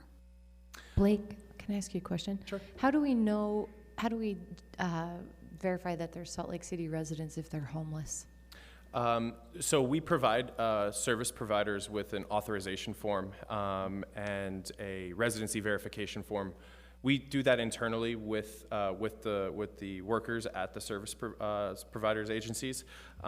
So they fill it out. I send it directly to them. They fill it out. They give it to the client. It's filled out, so it's not blank. I really explicitly, adamantly say that. Please keep this internal. Then the client is able to use that as proof of residency at our sales locations. And so what if they get into housing? And truly, if someone gets housing, that's fantastic, and they're probably not going to say, I can't take that apartment in South Salt Lake because I'll lose my Hive Pass that I got through the Road Home that is for Salt Lake City residents. So I'm hoping that there's a loophole actually where they can continue their Hive Pass account through the service provider that originally issued it, even if they make it into housing. You could just nod or shake your head no if that loophole exists or doesn't exist. We haven't gone through that loophole yet, or has it been presented at this You point? know what, just don't even look into it, and we'll just hope that they can continue their accounts through the service providers. Scratch that from the record. No, don't close the loophole. And that's one of the biggest challenges of the program, really, is informing people that it's just for Salt Lake City residents. And we are the only city that's participating in the municipality co-op pass with UTA. So when we do advertise on buses and tracks, they do go into neighboring municipalities. I do get a lot of phone calls from West Valley. I do get a lot of phone calls from South Salt Lake. So that's a big challenge, just letting people know you have to live within Salt Lake City boundaries. So some other program improvements that we can do: online pass sales, which we're coding out for now. It will take a couple of months. We want to expand to include Green Bike and other transportation services, develop Hive Pass into a 30-day pass, and program expansion to small businesses. Sorry, Derek, go ahead. Do you have a question? I really like all of those. What are the associated costs with each one to the city and to the consumer? If we were to go one by one through those things, what does it look like? It really depends. The online pass sales, we're doing that with our marketing budget. Green Bike, we could do that in a number of ways. They offer the office pass. I've talked with Green Bike, and they're willing to offer us the smallest price, like the biggest office, so the smallest price. We could. What does that run, Blake? I think it was $25 for an annual pass if you had 70 or more employees. That's really affordable. Yep. And that's for a year. That's for the entire year, where we offer a month-to-month pass. So there are some things that we have to think through about, okay, if somebody just gets the Hive Pass for a month, do we want to extend that offer to the resident for the Green Bike? Or if they purchase a year pass, maybe we include a Green Bike, so you can use that in conjunction. Just to note, UTA and Green Bike, since the Hive Pass is a UTA product and we're using that card, UTA and Green Bike are currently working ways to make sure that their technologies are synced up. Right now, you cannot use your UTA pass and go to a Green Bike station and tap on, tap off to get a bike. So that's in negotiation now. We'd like to get that so you don't have to have multiple cards. Are we doing Green Bike, though, in the winter months? We've extended it to do it in the winter months? I believe that Green Bike is trying it this winter. They're going to have a couple of stations. I was going to say, no point in having a whole year if you can't use it in December, January, February, March, whatever. So, genius. Okay. Blake and Chris, I want you to consider a proposal that might be more of a sponsorship deal with Green Bike. The city has funded significant dollars to Green Bike from both the RDA and our general fund, and I'm wondering if we could look at an opportunity where we might provide them with some sponsorship funding through our general fund or something like that in exchange for participation in Hive Pass or something like that. So I'd be interested if you put that on the table, if they had a response to that, and I think that might be a efficient way to pursue that opportunity, but also may provide them with some ongoing funding, because I know occasionally they have some challenges with operating funds. And so I'd be really interested in exploring that as a possibility. That's great. So I guess I guess our slogan this year has been go big or go home. And Chris and Blake, what would you love to see if money were no object towards this program? What is it that you would like to see happen? Well, so thinking outside the box, I think the biggest challenge with the number of passes that we've sold is the price elasticity, where people do, when it all comes down to it, they think about how much they're using transit now, and if they're not spending $42 a month on transit now or more, why would I want to participate in this program? No matter how much of a discount it's offering me, it's not making dollars and cents. But they might be spending $42 a month on parking. And so maybe if we have a way using the pay by phone to account for people who are spending a lot of money on parking, all of a sudden you've parked enough, you're now eligible for this other transportation benefit that will get you out of your car and prevent you from parking. So do we start thinking about how do we expand this to not just have a Hive Pass that's for transit, it's a Hive Pass for transportation in Salt Lake City that then produces the types of behaviors that we want to see. And that's something that, Blake, when we first interviewed him, this is something that he was really interested in seeing. How do we make this connection with Green Bike? How do we make it not just about UTA services, but how does this translate into transportation services? How can we help you get there? That might be another briefing. Okay. Another strategy that I'd like to do, had an opportunity to go to a conference a couple weeks ago, and a couple of other municipalities across the nation are doing it, is actually partnering it with Uber, with rideshare services. And how are we going to close the gaps in those first mile, last mile connections, particularly really early and really late at night? So these municipalities have been partnering with these rideshares and offering small discounts throughout the month. So you're maxed out at $3, which will probably get you from a transit station. They can geocache an area and identify which transit stations you can be picked up at and dropped off at. That was really, really interesting, and I think that it fills a need here in the city. Blake, I encourage you to go to slcrides.org and give your feedback on the public comment section of our new proposed transit master plan, because that's a great idea, and we touch on it a little bit in the master plan proposal. So that's great. Blake and Chris, something I've always thought about with the Hive Pass program is we always hear about developers wanting to develop around rail, right? What would happen if we said, figured out through hand how we could sponsor one of these buildings that every single tenant had a Hive Pass? So I've got a couple of answers for you. We worked with Boulder Venture Properties last year. They were very, very interested in the program, and they further discounted it for their residents. It didn't grab as much as I wanted it to, so basically they were reimbursing their tenants up to 3 months, I believe, of the Hive Pass. So it essentially cost $21 if you were with Boulder Ventures. With the TSA recommendations coming out, I've been working with planning on adding some language for developers to provide transit passes, Hive Passes, for their tenants. The way that to see developers provide a 1-to-1 ratio, so 1 Hive Pass per unit, but it's on a first come, first served basis, and the agreement is for 3 years. So similar to the will call account, we have a pubs account that the developer can open up and fund for the 3 years. Then the client would come in and redeem that and have 3 years worth of the Hive Pass. Yeah, that's a great idea.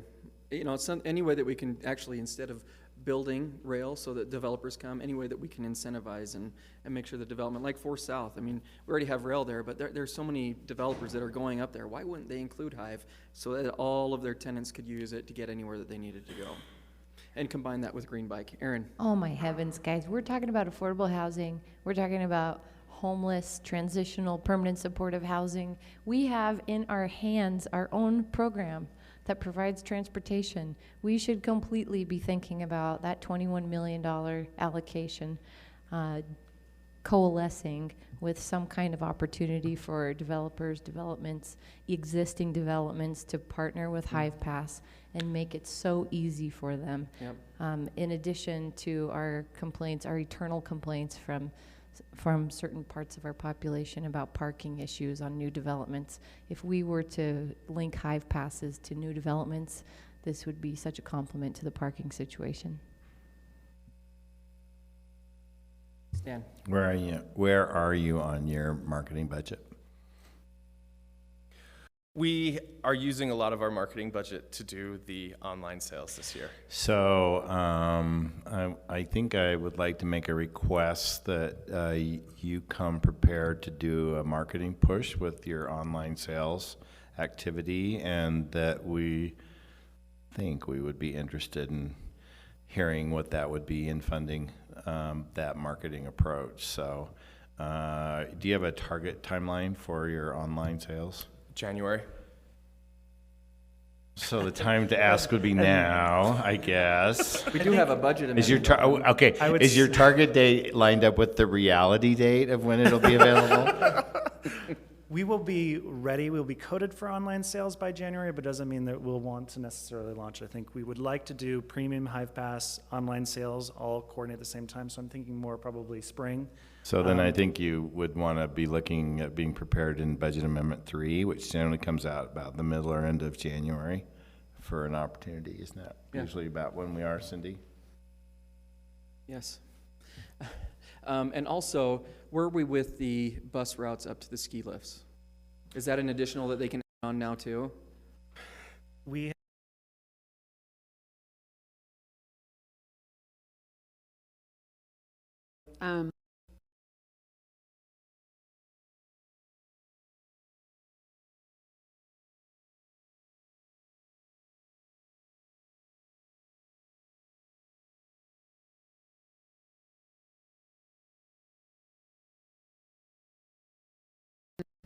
However many years ago, the median on 500 West, thought was so nice. It's a beautiful green space.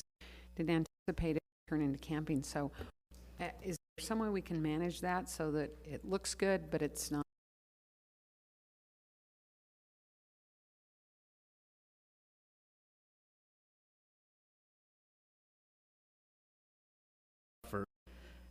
Does the council supportive of moving away? Buffer, then it makes people not feel like they're part of the neighborhood. It makes it feel more like they're cordoned off and not there. So finding that right balance, and I'd love to know what it is. I think that will come to the process. I mean, part of the SEPTED standards would, they would to prohibit that. So I think that will come out through the natural process. So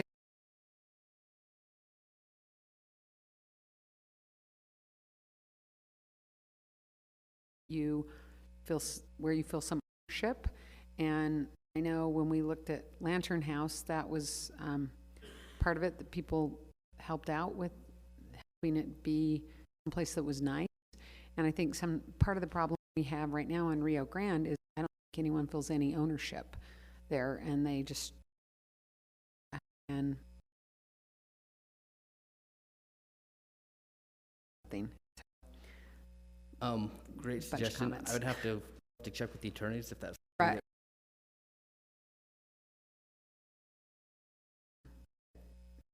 I don't know. I don't know if you can require some kind of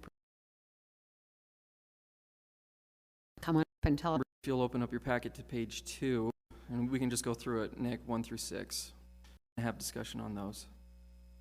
Nick, did you both draft these great questions and provide some feedback on them? With the help of others, yes. That was clever. That's a good way to start a discussion. I guess our intent was to ask the question into concerns that we already know are there. So with the first one, would you like me to read them, or yeah, why don't you just go through the questions? So the first one is about whether or not we amend the existing homeless shelter definition to, or if we create a new one for homeless resource centers. If we create a new one, the existing shelters there could be non-conforming issues with that. However, it makes it cleaner if we have just one definition. So we're looking for guidance from the council if you prefer the definition under homeless resource center. We're changing the way that it's being handled. So I would imagine that we would change it to reflect this as well, unless you can talk me out of it. I think it makes sense that we would have 2 definitions, because the way that the current shelters are being run is quite different from the way the future resource centers will be run. And I don't want to do anything to create problems for the existing shelters while we bridge this time gap to the future resource centers. And it would be, I think we have no intention to create a definition that puts the road home or other service providers in a compromised state. So I would like to hear staff's feedback on I get that it's not as clear, but we're also trying to change our language and talk about the homeless shelter and the resource centers and create that distinction.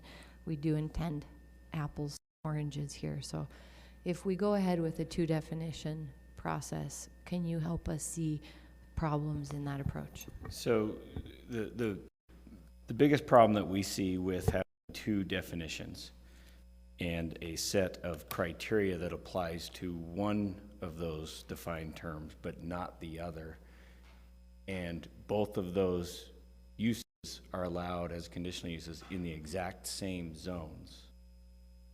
Our fear is that the defined term homeless shelter could go through the conditional use process without having any of these things apply to them. And so that obviously is contrary to, I think, what we're trying to do. So we want to make sure that how we write the qualifying provisions, that they, if we are going to keep both uses, that they apply to both. So it's not just an either or one kind of a thing. Is it possible that we could run into a situation down the road that where we truly do have resource centers that fit more of a defined definition of a place to stay rather than a bed for the night, and that we could also see a need for a place to stay for the night and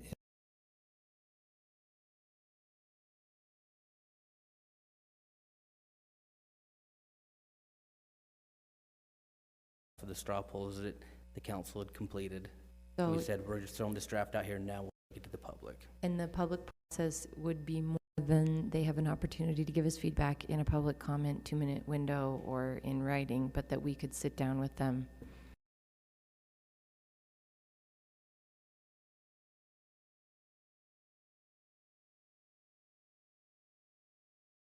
Property, if at all possible, so that we don't have queuing and that we don't have people blocking the sidewalk. And again, maybe a legal issue that they can be there, but I think we don't want the same problem we got on Rio Grande. So I think we need to figure out a way to address that they are on the property when they are there to access services, if they are only there during the day. So I agree with Lisa that that's been a sort of ongoing shared concern from the adjacent property owners impacted by current facilities. I think my hope and expectation is that we work that into conditional use that have design criteria. We mitigate the off-site queuing, presence, activity in all these facilities. Yeah, and to that point, I think that a lot of what we've been hearing from the county and the city is, these facilities would be designed in a way that most of the queuing would be taking place within the facility.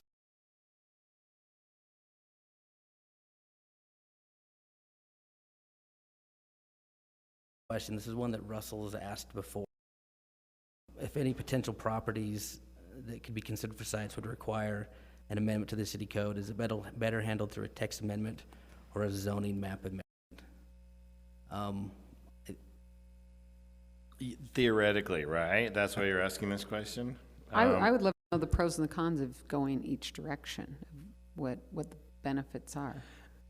So, I mean, I have some sort of immediate thoughts. The concern about text amendment is it applies to anywhere that zone exists anywhere in the city.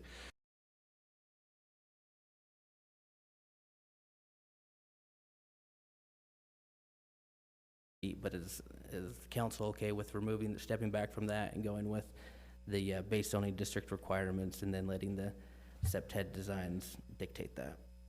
So my initial reaction to a landscape buffer is that does not necessarily buffer the things we're trying to buffer, and that there might be, and so I wouldn't want to create a situation where a row of trees is considered a buffer to a really pretty high intensity use. And that's really going to come down to site interpretation, and so I'm wondering if there's an opportunity to more clearly define what buffer means in this process, and I'm going to look to planning to see if they can come back I think, for me, to have a comfort level of mitigating noise, activity, smoking. I mean, there's a whole host of things that could come up related to that. And it could be a wall, it could be the design of the facility, it could be things internal versus external. I mean, there are a lot of things that could lead to buffering. I don't know that 15 feet of planning material necessarily accomplishes what we're sort of fearing might be a concern. Okay, so we can work on that as we're going through the public process. Yeah, so that I have an understanding of what that really is. Mr. Chair, a few of us have toured the VOA Youth Resource Center as part of this process, and their architecture inadvertently designed an awesome smoking area that they meant to be an outside hangout area, but it turned out to be perfect for an outside smoking area that isn't right outside the front door, and that's concealed, and used art actually to make a separation. So I'd love to get feedback from planning on how we create the language that would allow for that kind of creativity, like Councilmember Penfold was saying.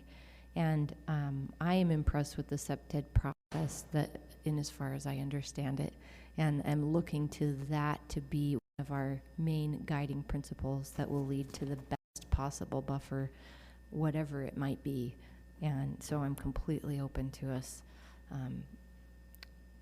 looking at the creative way and not necessarily the letter of the law as it exists today in the existing zoning.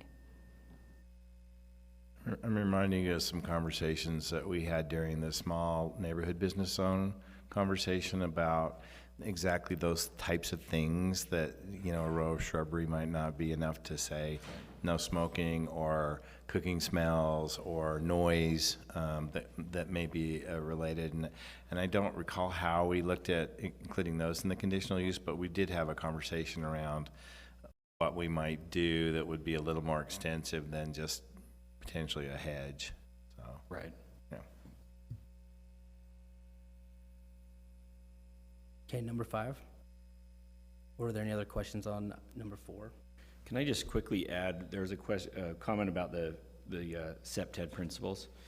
In that draft outline of proposed amendments, one of the things that we did under item number 3, you'll see A, B, C, and D. Those are all based on those SEPTED principles. What we try to do is pull out some kind of tangible and measurable components of that. So SEPTED is a giant book of best practices, and so we try to pull a bunch of those out that applied to these types of situations. So I think there's an opportunity there to address some of these concerns in that section.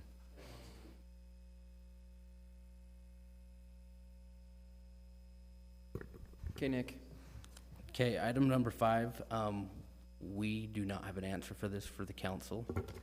This was, the straw poll suggested that the council would like to consider a minimum distance requirement from low-density residential areas. So we just need to know if that's still something that would like to be considered. And define low density. That would be the, like, R. the R's, the SR, or what is it? One SR3s, 7,000, R1 5000, 5,000, 7000, yeah. So mostly the R's. Yeah. It would be mostly the R's. There are some of the SR zones that would have that. There's also something to keep in mind is that the FBUN1 district is a low-density residential district. And so those all come into play.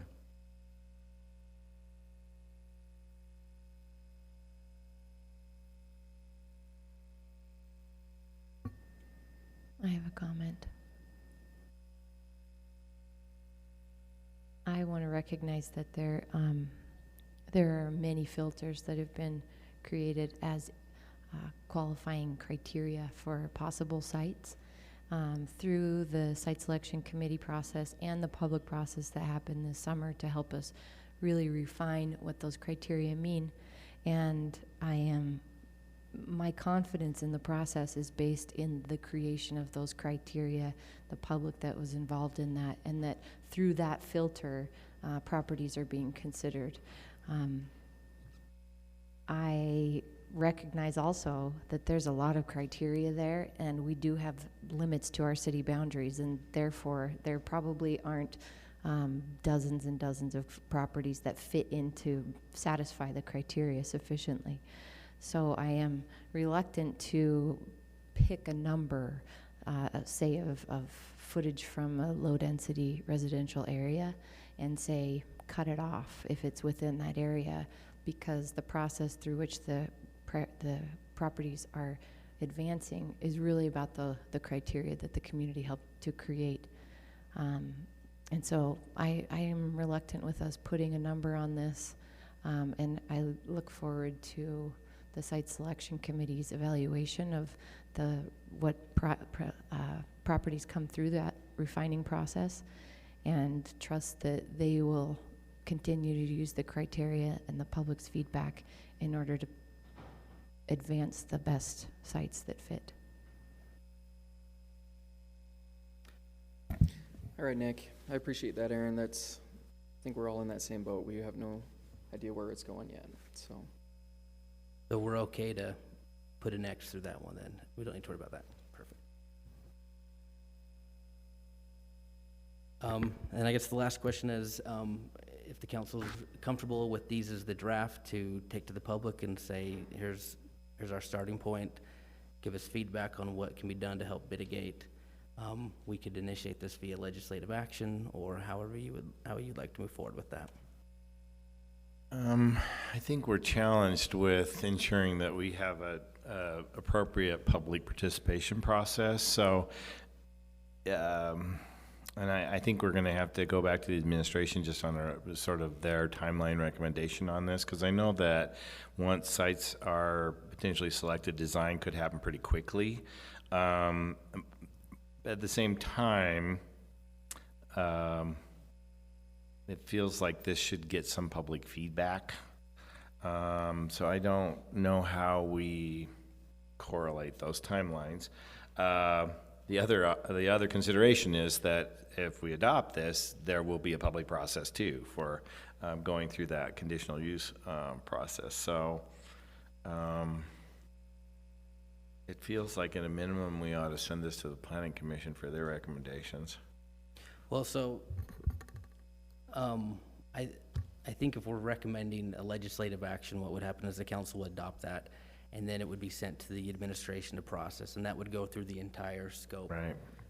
Beginning with their initial review, go into community council review, then go into the Planning Commission for recommendation. Yes, but I'm concerned that timeline might not accommodate the need to move quickly on design once sites are selected. So I guess I'm looking for a recommendation back from the administration on that, because And for me, I guess, is there a reason why we wouldn't even look at both options? I mean, is there a reason that we would just go for the one route instead of, there's more than one site? Is there a reason that we could use both options? Both options for... One of the challenges, and this is against the legal interpretation, in the past, I think we've sort of behaved as if initiating a legislative action kind of froze in time applications in that process, but my understanding of the more recent legal interpretation is that is not necessarily so, and that's up to an interpretation, and that's a concern I have about assuming that just by starting this legislative action, we have forced people into a process, because I think that does not prevent interpretation to allow things going forward while we're in a legislative action. Is that inaccurate? The attorney's office can address it, but as they're coming up, it isn't as much an interpretation as it is the administration's decision. So, what we refer to as the pending ordinance rule, it's something that would be employed typically to prohibit something that would not be compatible or would not fit proposed ordinance framework that, that we see, which is a little bit different than what's been discussed at times, the temporary land use ordinance. And one thing I was thinking about is, you were mentioning this, Councilmember Penfold, is that if the process, if you send this through the Planning Commission route, and we get to a point where it's not going fast enough and we need imminent action, you still have that tool. You can pull the trigger on the temporary land use ordinance if something needed to be done next week. And we would hope that it would be able to get through the Planning Commission process pretty quickly, but as mentioned, we do have the community council process, which includes, as we've discussed pretty regularly recently, a 45-day waiting period before we can hold a public hearing on that. So is your interpretation that, well, I mean, we could start a legislative action, and that, assuming that that's going well and through a timely process, we shouldn't have any problems, but if for some reason we needed to act on this in 3 weeks, we still have the ability to act on this in 3 weeks? You still have the ability to enact a temporary land use ordinance. And do I remember that if there's a substantive change, I'm saying that wording correctly, I think. It's okay. Substantial change to the proposed legislation, then it somehow stops that legislative action hold? Am I false in that memory? So are you asking about the pending ordinance rule? Yes. Okay. Which would happen under legislative action, right? Right. So if we initiate the process to amend the ordinance, it's really more, it's a bar to things that would not work. It's not something that would allow us to move forward with an application before it's adopted, because that kind of presupposes that it will be adopted. It would be permitting something that's not allowed as opposed to prohibiting something that looks like it might not be allowed, if that makes sense. Yeah, thanks for that. But the temporary land use ordinance does allow you to do something affirmative that would not otherwise be allowed. Okay. Well, I'd be kind of inclined to say let's go ahead with a legislative action, because I do think the public process is important here, knowing that in our back pocket we have the ability to do this quickly if we need to. Is that a straw poll? Let's straw poll that. Council members, are you comfortable with moving forward with the legislative action? Okay, that's unanimous, all up. So we will prepare that for the next formal meeting. And basically, we'll take this draft with the discussion today and put that as an attachment and say, adopt this legislative action. Here's the outline to begin with. Okay. Great, thanks, Nick and Nick. We're going to move on to number 5, which is Russell Weeks. He's going to be up here for, he's a council policy analyst in general homelessness services policy discussion.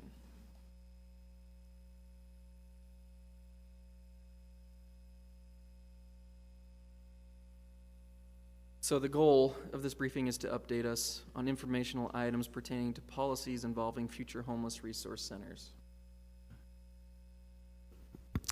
That's correct, Mr. Chair, and I think as a staff, I think what the council might want to do is to just circle back around and see what the status is of funding for the first of all for the overnight overflow at the St. Vincent de Paul dining room, and also for potentially expanding hours at the Wiegand Day Center. That was discussed last week. There has been some discussion there remains discussion about whether the council ought to consider appropriating money for both items. Thoughts, council members? Mr. Chair? Yes, Lisa.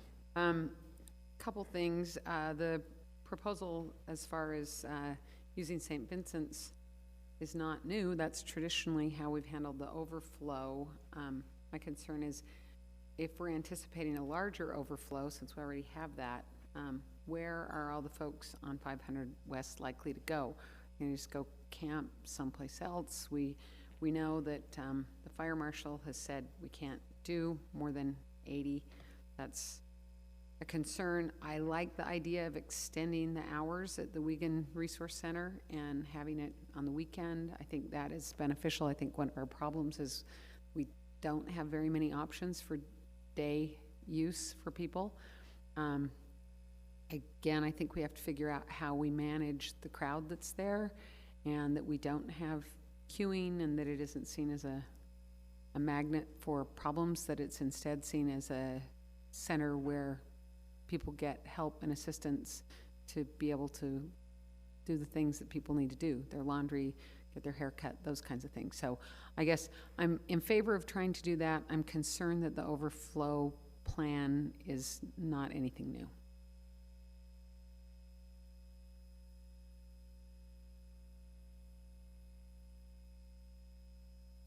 Mr. Chair? Yes, Aaron. Has the administration had any dialogue with the county about providing some funding through the state dollars at the county for the Wiegand Center request for expansion of their services for the winter? I'm looking to David Litvak, and it might be easy, just a quick.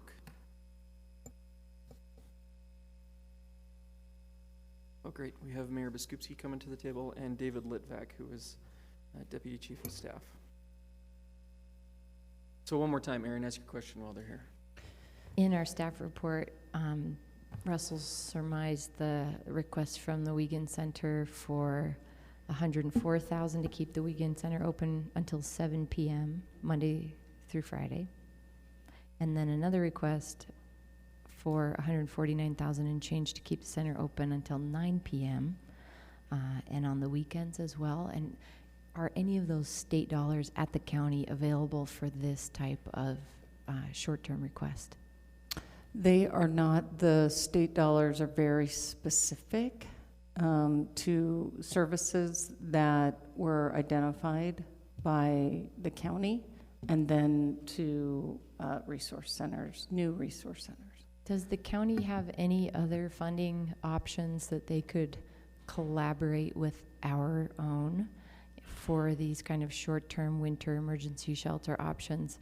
For example, the ideas that Mayor McAdams brought forth from perhaps using other municipalities' RDA money, and we know that RDA money can be used for assisting homeless services. So have we talked to them about getting other municipalities involved in helping fund these winter allocations? We have not reached out to them about other funding sources. I know that they are, some of the funding that they do have, they're using for the screening and assessment that we spoke about last week, but have not had a conversation with them about county funding or other municipality funding for these services. This is a relatively small amount of money that's being requested to open up services, get people off of the street for, about a minimum of 50 hours more a week when we include the weekend request. Actually, quite a bit more than that. And yet we want to have other municipalities involved in what is not only a Salt Lake City issue. And so I'm wondering if we could request that you approach the county about bringing some other funding in, and that we could maybe provide a match or make some money available conditional upon a match from other county stakeholders. The match would be for facilities here or elsewhere in the county? Well, to begin with, it could just simply be for this Wiegand Center request through Catholic Community Services to expand their existing daytime facility options. Because this is a very clear request, and they already have that program going. Right, right. And in the initial conversations we had with the road home, the request that they really wanted filled was to be able to open that space.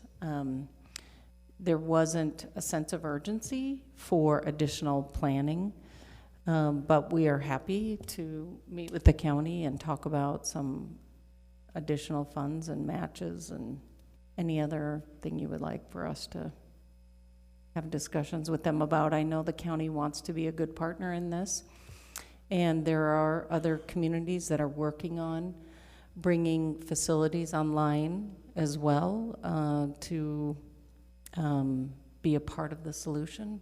And we recently learned of a potential new site in the county that is being vetted out right now as well.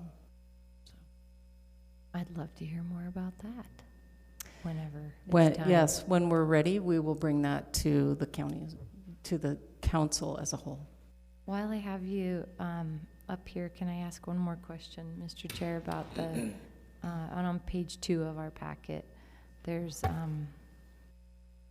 the very first, or the first bullet point, which is at the very bottom of the page, that says it's from you, Mr. Litvak, that describes the following steps remaining for selecting sites. And it talks about securing specific sites that meet the criteria formulated by the commission and the city council. And I just want to make a correction that we, the city council, did not make any criteria. Right, and I read that, and I'm pretty sure that's not how I said it. but Okay, let's yeah. make a correction on Sure. both of our ends Yeah. then. And if it is how I said it, I apologize. I didn't write this report, so. Mr. just- Chair, on that same page, just above that, in the staff report, it says that Catholic Community Services can be ready in about 24 hours' notice, which is great to know, but they said they have not yet been asked to provide that service. Since this was written, have we made that ask that they would be willing to be the emergency valve for us? It's a request that would come from the road home. Oh, and okay. not the city. Okay, thanks for clarifying that. I appreciate it. So, Mr. Chair, if I can also provide, last week when we spoke about this, I mentioned I wanted to check back with staff on the proposal that we received from Catholic Community Services and make sure that there was, to clarify the difference between the information that was provided to Councilmember Kitchen. And so if I could just report back on that. So in mid-September, we received a proposal from Catholic Community Services. Some of it was ongoing funding that they had received the previous year. And then there's additional funding, $25,000, that was allocated towards the end of the budget cycle this last year, one time. With that funding, that would keep the Wiegand Center open Monday through Fridays, 7 a.m. to 4 p.m., and Saturday and Sunday, 7 a.m. to 2 p.m. Through June 30th of 2017. The additional funding that came via the request of Councilmember Kitchen would extend the hours to 7 or 9 p.m. 7 days a week. But according to staff, that would only be between November 1st and April 30th. And then just some additional information in terms of the type of services that would be available during those weekend hours and the extended weekday hours. Access to the day room, access to shower facilities for both men and women, access to storage lockers, to the restroom facilities, access to the computer lab, and written and verbal referrals to partner agencies that could assist with housing. So the funding, the proposal prompted by questions from Councilmember Kitchen is an extension of what would be available based on their proposal from mid-September, which was the clarification that I wanted to bring back. And then the other thing I just wanted to make the council aware of is we have had, and I know that the window is closing on this, but we've had some initial conversations with council staff about setting aside some funding, a joint proposal that says I have some funding that would be in part for St. Vinny's as well as some other possible emergency needs this winter. And we're continuing to work through that in terms of what amount that may be and how we would structure that. David, does that timeline correlate with what they traditionally consider their winter services, that November 1st to April? I believe so. Day? Okay. Yeah. Thanks. Now, I'm looking to Catholic Community Services in particular. If I'm not mistaken, in our meeting, it was mentioned that children and families are not permitted overnight in the dining hall. Is that correct? No? Okay, I misunderstood that. What about the day programming? Do you allow children in the Wiegand Center? So we probably need to have him come up if we're going to ask him questions like this. And if it's okay with the council members, if you're fine with him coming up, that would be great. I just need your approval. Yeah, and let's get his name and get him on the record. Fantastic. If you wouldn't mind just coming up, stating your name, and then you can go right at him, Derek. Hello, Matthew Melva with Catholic Community Services. I'm the Associate Director over at the Wiegand Center and also St. Vincent de Paul. So the Wiegand Center, it's a daytime resource center. We do get families coming in from time to time. Okay. Just as an update, I'm curious about how many families are we dealing with right now in the road home? And maybe that's not the right question for you. I'm jumping all over here, but I see Matt Minkovich in the audience, and maybe we could hand him a microphone. I'm just curious if we could get an update on the family count at the road home on Rio Grande Street most recently.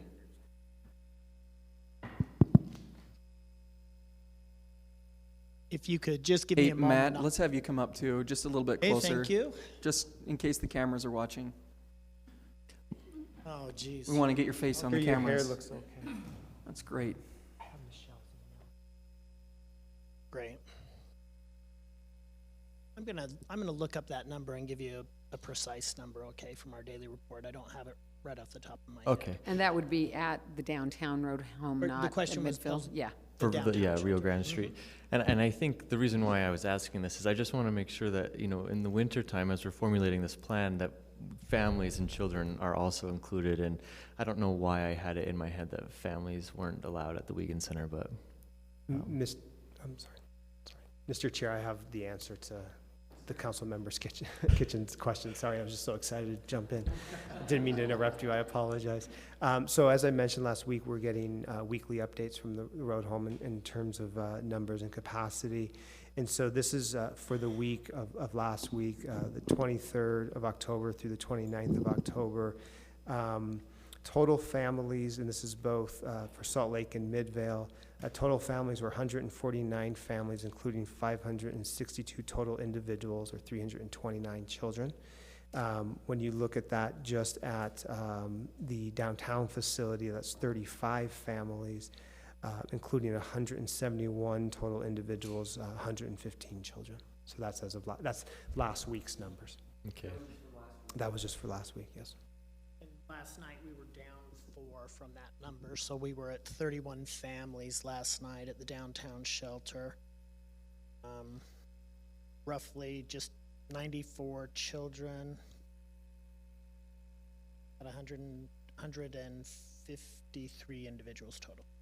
Okay. And did we clear up the capacity question around St. Vinny's, the dining hall? 80. So if we have the capacity for 80 this year, which is the same as last year, but this year we've lost the capacity for 75 beds because we opened up Midville year-round, doesn't that leave us in a worse spot, obviously, this year than last year? Our capacity is more constrained right now as compared to last year. There's a little bit of an exception there, and last year we were still constructing the Midvale facility at this time. It did not open until about the 20th of November, as I recall. Okay. So with that aberration, where normally we would be open November 1 out at Midvale, yes, we do less capacity having the Midvale facility and the downtown facility without St. Vincent's. And my perception, and I think the community's perception, is that we have more people on the street this year than we did last year as well. So I guess I'm just raising a red flag here. And I'm concerned that this isn't a sufficient plan for the winter, and I'd like to have something else, and a backup plan as well, because I imagine we're going to hit capacity even with St. Vinny's pretty quickly. Mr. Chair, as a staff, I'm just kind of looking for clarification. I think there are maybe 3 issues here.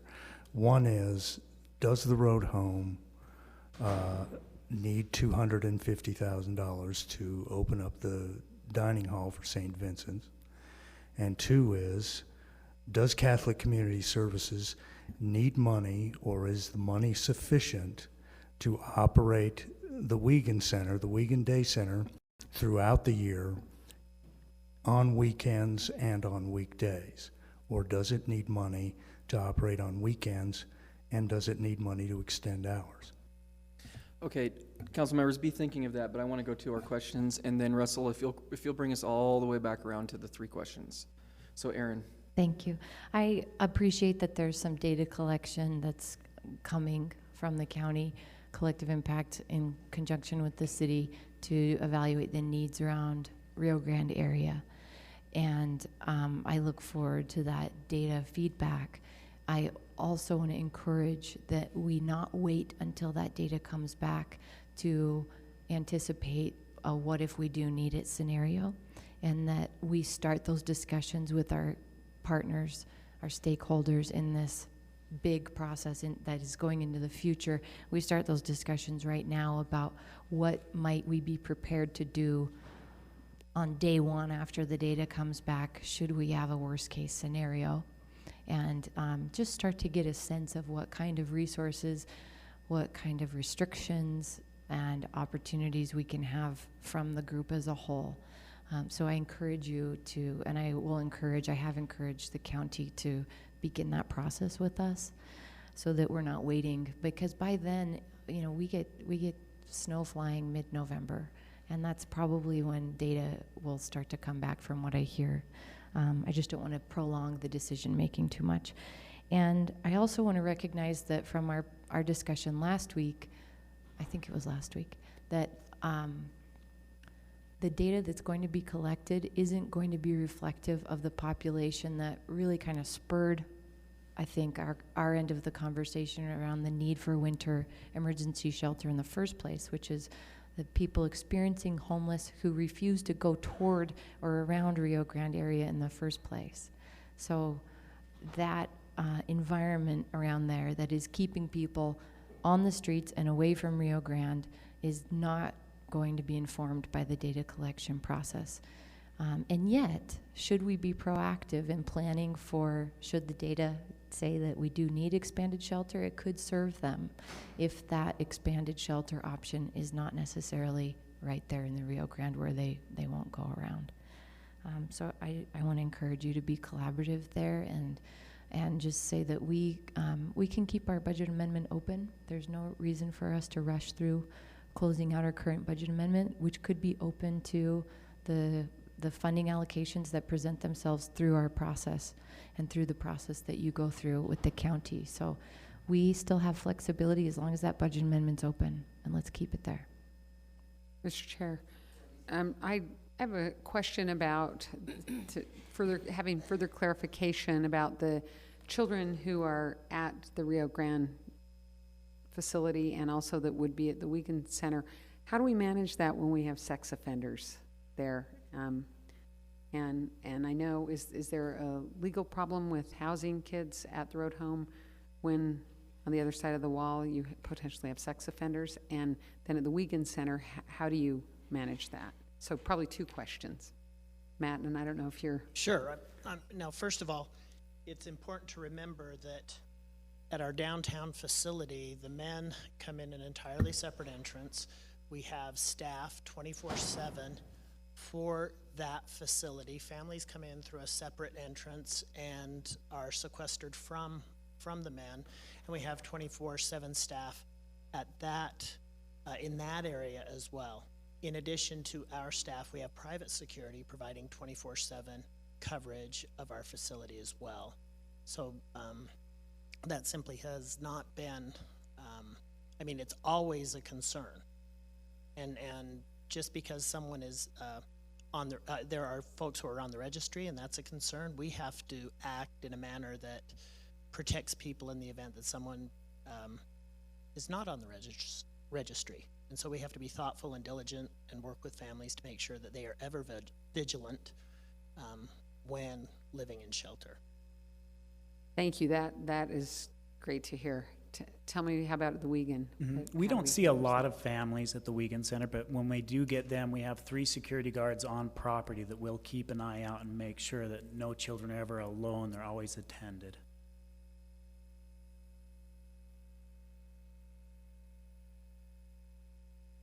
And just to follow up, I kind of feel like that didn't answer your question in regards if that was illegal or not to have sex offenders with family at the Wiegand Center. I guess we have some clarification from Cindy. I think the city attorney looked at that, but I'm not sure. Did I make that up? I did ask the city attorney, and they sent me a response, and I will forward that to the entire council. Okay. Because, yeah, it's hard, too complex for me to. Here's Megan. Megan, we need you to use a mic. We'll hand you a microphone. Megan Napolis from the City Attorney's Office. I did look at this issue for Councilmember Kitchen, and under state statute, it's not illegal. There are no residency restrictions for sex offenders in Utah.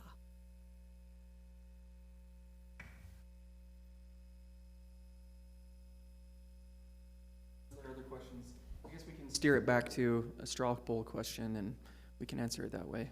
Well, it may be that we may need to have a factual question, that some of these are factual issues first. One is, does the road home need $250,000 to participate in opening the St. Vincent de Paul dining hall for people who need to stay there at night?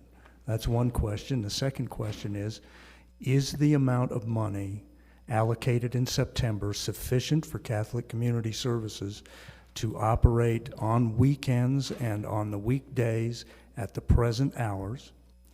And the third question is, does Catholic Community Services need extra money to continue to operate on weekends or to extend hours on weekends and weekdays? Are those true statements? So, Russell and David, and I just want to feedback what I think I heard you say is that you're exploring those 3 questions. Right. And, so and that we're potentially leaving an opening in our budget, budget opening 2, for a dollar amount that will reflect whether it's 250 or 180, or, I mean, we've heard several numbers. But there may be some other opportunities we'll at least explore with the county, for example.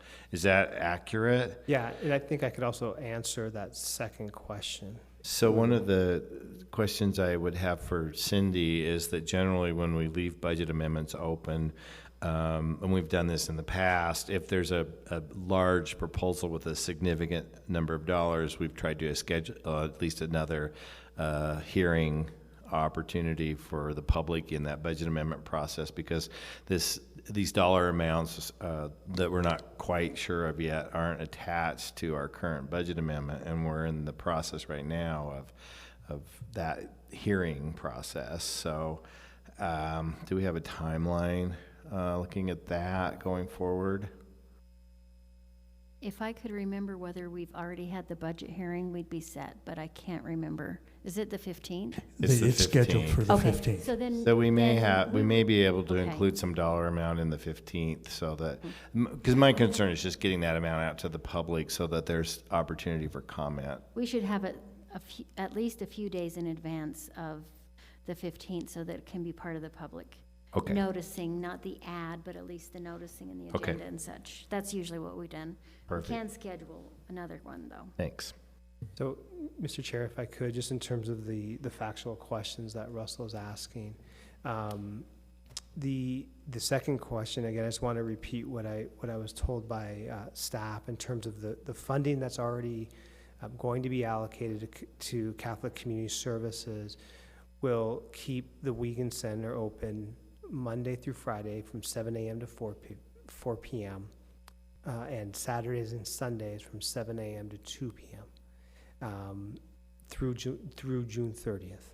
So that is the funding that is currently allocated and will be appropriated to the Catholic Community Services. The additional funding that came via Councilmember Kitchen's request would allow to extend those hours 7 days a week to either 7 p.m. or 9 p.m., at least for the winter months of November, November through the end of April. And the $250,000 figure that both Russell and I have on St. Vinny's is the information that we've been provided from the road home in terms of operating St. Vinny's as an overflow shelter during that same type of time frame, November to April.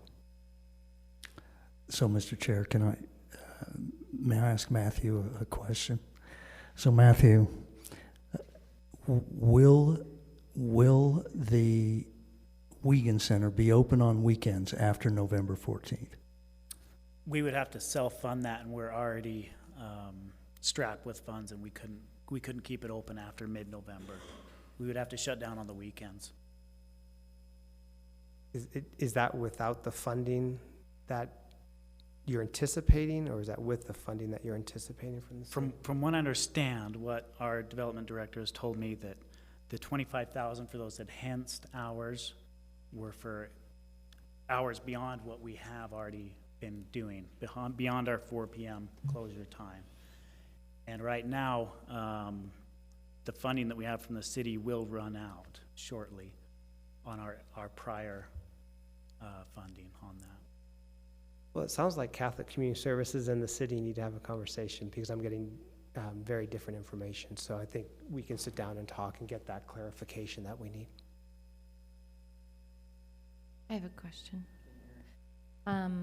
I just wanted to acknowledge there's some great points in this staff report that only property owners can apply for conditional use permits, which highlights the question of how will the handoff from city, once sites are selected, to the proposed shelter the homeless committee, how will that happen in time enough for them perhaps to be the ones issuing the application for conditional use on those properties?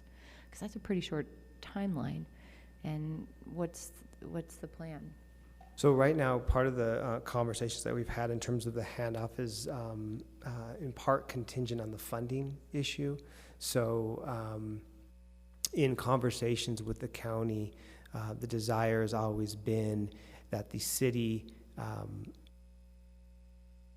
never take, and this is complicated because I'm not thinking city property, but just in general, that the city would never take ownership of that specific property.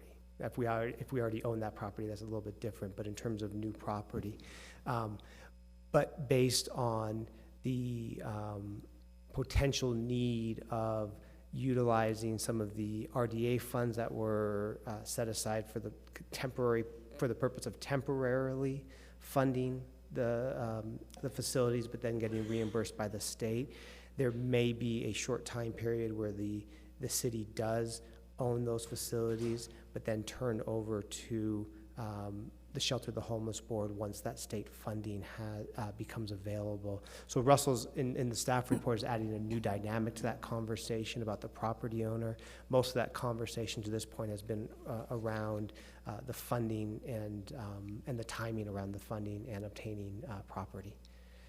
But the goal has always been for the city not to take ownership.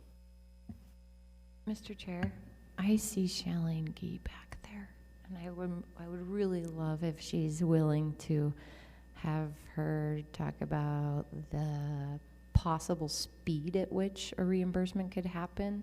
My point is whether or not it's possible that the city could actually be the applicant in the conditional use permitting process if it turns out that the refund from the state via the county is not as rapid as we need it to be in order for us to move ahead with what is and could be a really lengthy conditional use permitting process.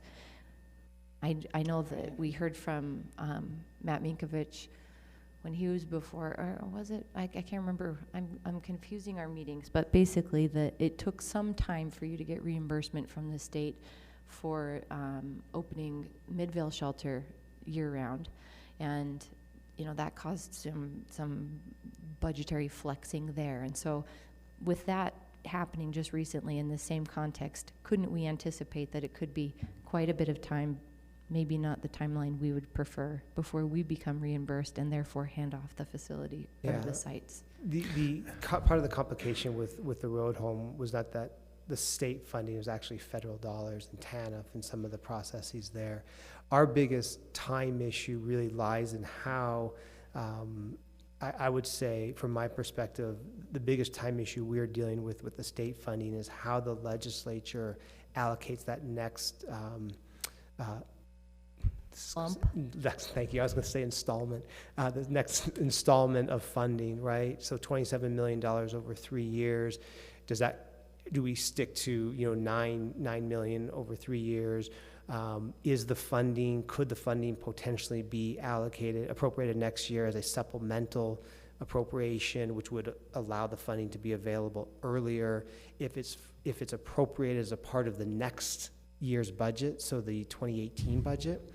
Then the funding itself doesn't become available until July 1 when the new fiscal year starts.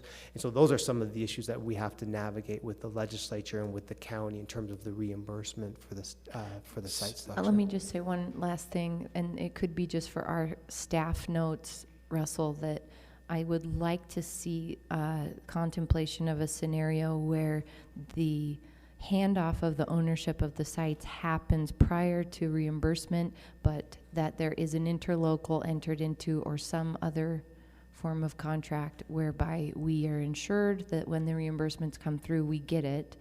And yet I don't want to hold up that conditional use permitting process, and we should anticipate the longest possible scenario for every step that we're going to go through. So I'd like to see at our next meeting some contemplation of that. Mr. Chair, I want to have a kind of a three-pronged question. And first is, in our staff report, it talks about that the property will be turned over to Shelter the Homeless Committee. I'm interested in knowing who determined that that's who would manage the property, Shelter the Homeless. And that's part one. And then part two, are there other options besides the Shelter the Homeless Committee? That came out of discussions through collective impact meetings, and because that structure is in place and state, county, and city elected officials serve on that board, or appointed members of those government entities serve on that board, it became kind of a natural structure. We are in the process of changing the bylaws and making it a much more robust entity to ensure that there is proper oversight management within the bylaws, and then also to ensure that there are certain additions to the board to make sure there's proper representation on that board. Great. All that will be in place by January is our goal. And so things are being worked on very diligently right now. And how does the property get turned over to Shelter the Homeless? What is the process for turning the property over to Shelter the Homeless? Well, and that's probably a legal question. Yeah, or and maybe it's a county question. Can I follow up on that, Yeah. Lisa? Because I have a similar question. Because it seems to me we might have to incorporate a public benefit analysis hearing in that process. So I want to know if legally that's something we are required to do, and if we've considered just that as part of the timing. And then the other part of that question for me is if we're concerned about starting a conditional use process in a timely fashion, if the city is a temporary landholder, can the city initiate that application and pass it off to a different owner while in process? Does that make sense? Bingo, my question also. Let me start with the answer on the public benefits analysis question. Because we're contemplating being reimbursed, the city will be getting fair market value, and therefore we won't have to go through the 1082 public benefits analysis. So that helps with some of your timing. Can we, even if we're a temporary, even if we're a short-term property owner, can we initiate a conditional use process that could go forward with the eventual new property owner, or does it stop it and have to be reapplied? I'm looking for any friends from planning, but I think under state law, it's a property owner or their designee who makes the application, so I'm certain we can navigate that. And I have a further question. When it comes to designing the facilities, we're working with the county on that. And I'm wondering if that is something that goes out to RFP for the design. Well, it does. We currently are working with Nexus, both the county and the city, on designs. And we have in place up to 5 designs, or did we expand that? Up to 5. Up to 5? Yeah. And how was Nexus chosen? So currently, Nexus is working with the county on facilities programming. That's funded by the state. They were chosen for that specific piece because they're on retainer with the county. So Salt Lake County, and Nexus is aware of this, would not be issuing an RFP for architectural design. We would imagine in the scenario, and this would be something that we would all work out together, is that through, and I don't want to make it sound too simple because obviously it is complicated, but that for many of the questions that you're asking, we would have an interlocal agreement with the city, county, and the Shelter the Homeless Board on a range of these issues.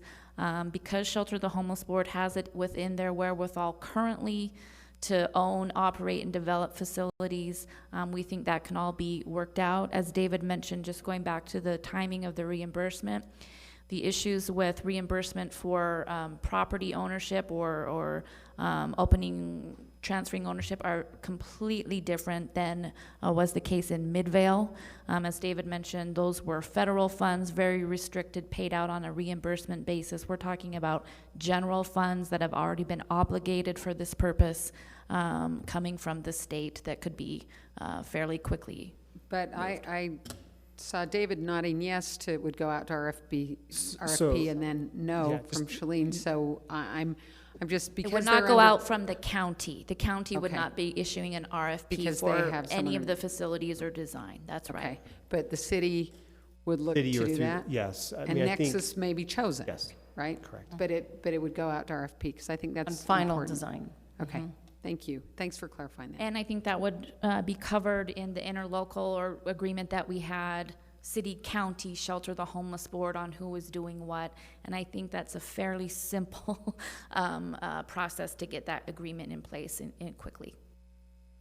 I just know we Chair? want to see it reflect collective impacts, ideas in terms of design, to make it work well, to have it really be an effective resource Well, in center. addition to the public process too, where Yeah. we're outreaching for those impacts. That's Right. why city, county, Shelter the Homeless Board, collaboration on the design is critical. Mr. Chair? Yes. I've heard some different iterations of which demographics will be served in the 4 shelters. Can you give any clarity to that? I know that we worked out that single women's facility would be one of the 4. What about the other 3? Or where are we at in that process? I don't think that anything has been finalized. There's been some thought put into it about who we know is at the shelter and how to break the population up. And you want to touch on that? So I think that's also something that we need to look a little more closely at. We understand, again, single women would be one of them. When we were looking, thinking about the 4 sites, we really wanted to look at the single men population. And one of the things that we know is that in order to accommodate the numbers of single men within the 4 facilities, that one of those facilities is going to have to be a combination single men, single women, and we can work that out with the needs of different populations. One of them should be single men only to accommodate some of the issues. That joint facility working out together can accommodate also couples intergenerational pairings, families without children, a range of things. So we'd be working out with each other and through collective impact to help inform what are the best populations, both in terms of the numbers and also the needs for service. And so when we get to that November 21st date and we talk about site locations, we are not going to be able to say these are the populations that you could expect at these facilities, correct? I think what we will be able to do is talk about the different populations that have been identified, including some that you brought to the forefront, and allow for the public to have some discussion around that, knowing the numbers also of who we are trying to serve.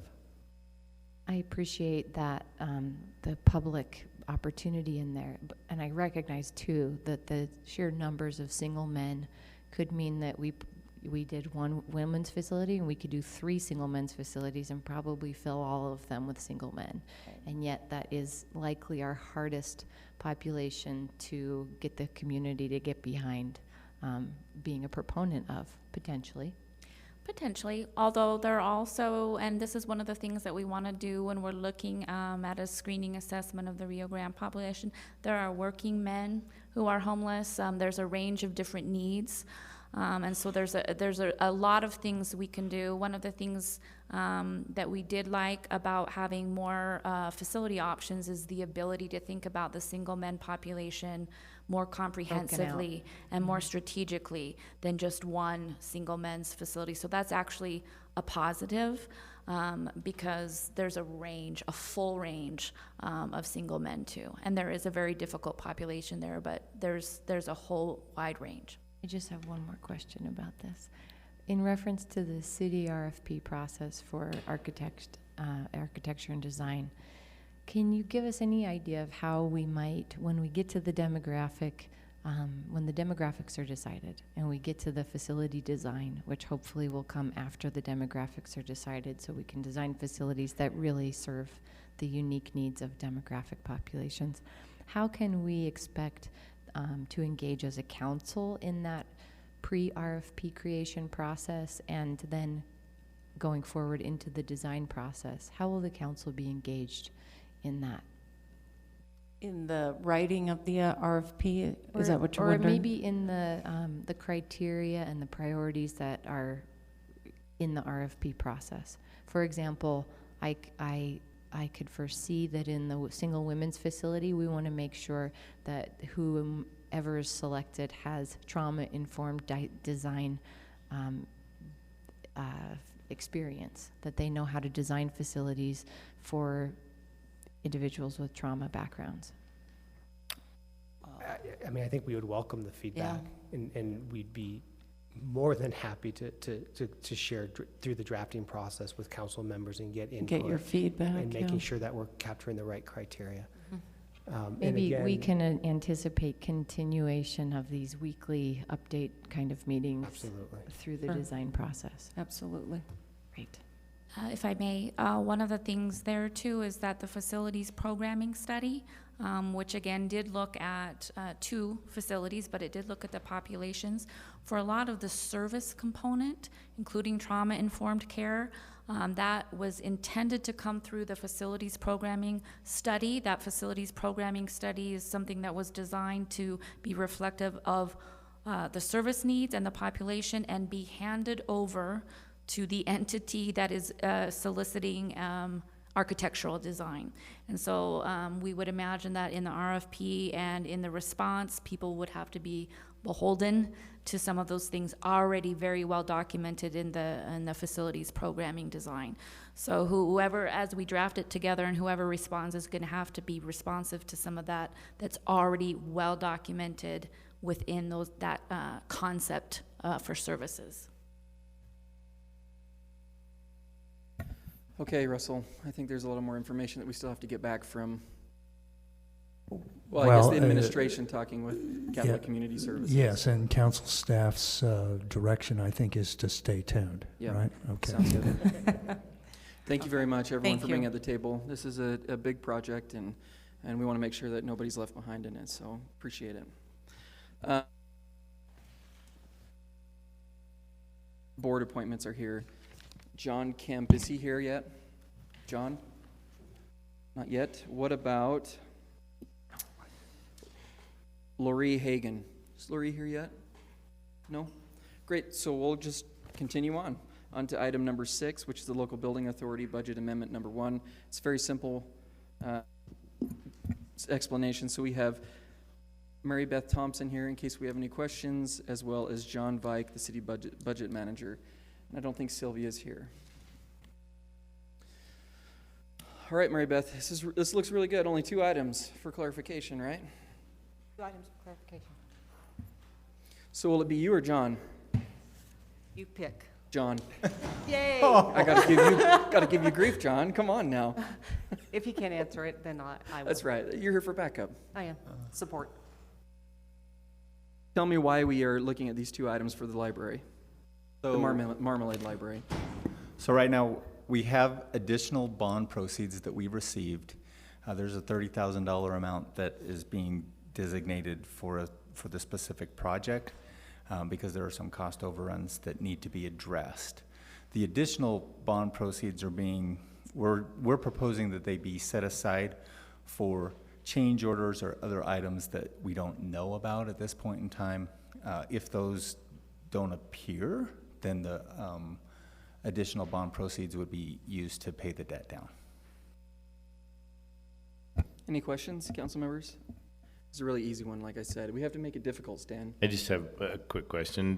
Do you have a timeline? I mean, you've got to be closing out pretty much everything. Do you have a timeline when you expect to be like done?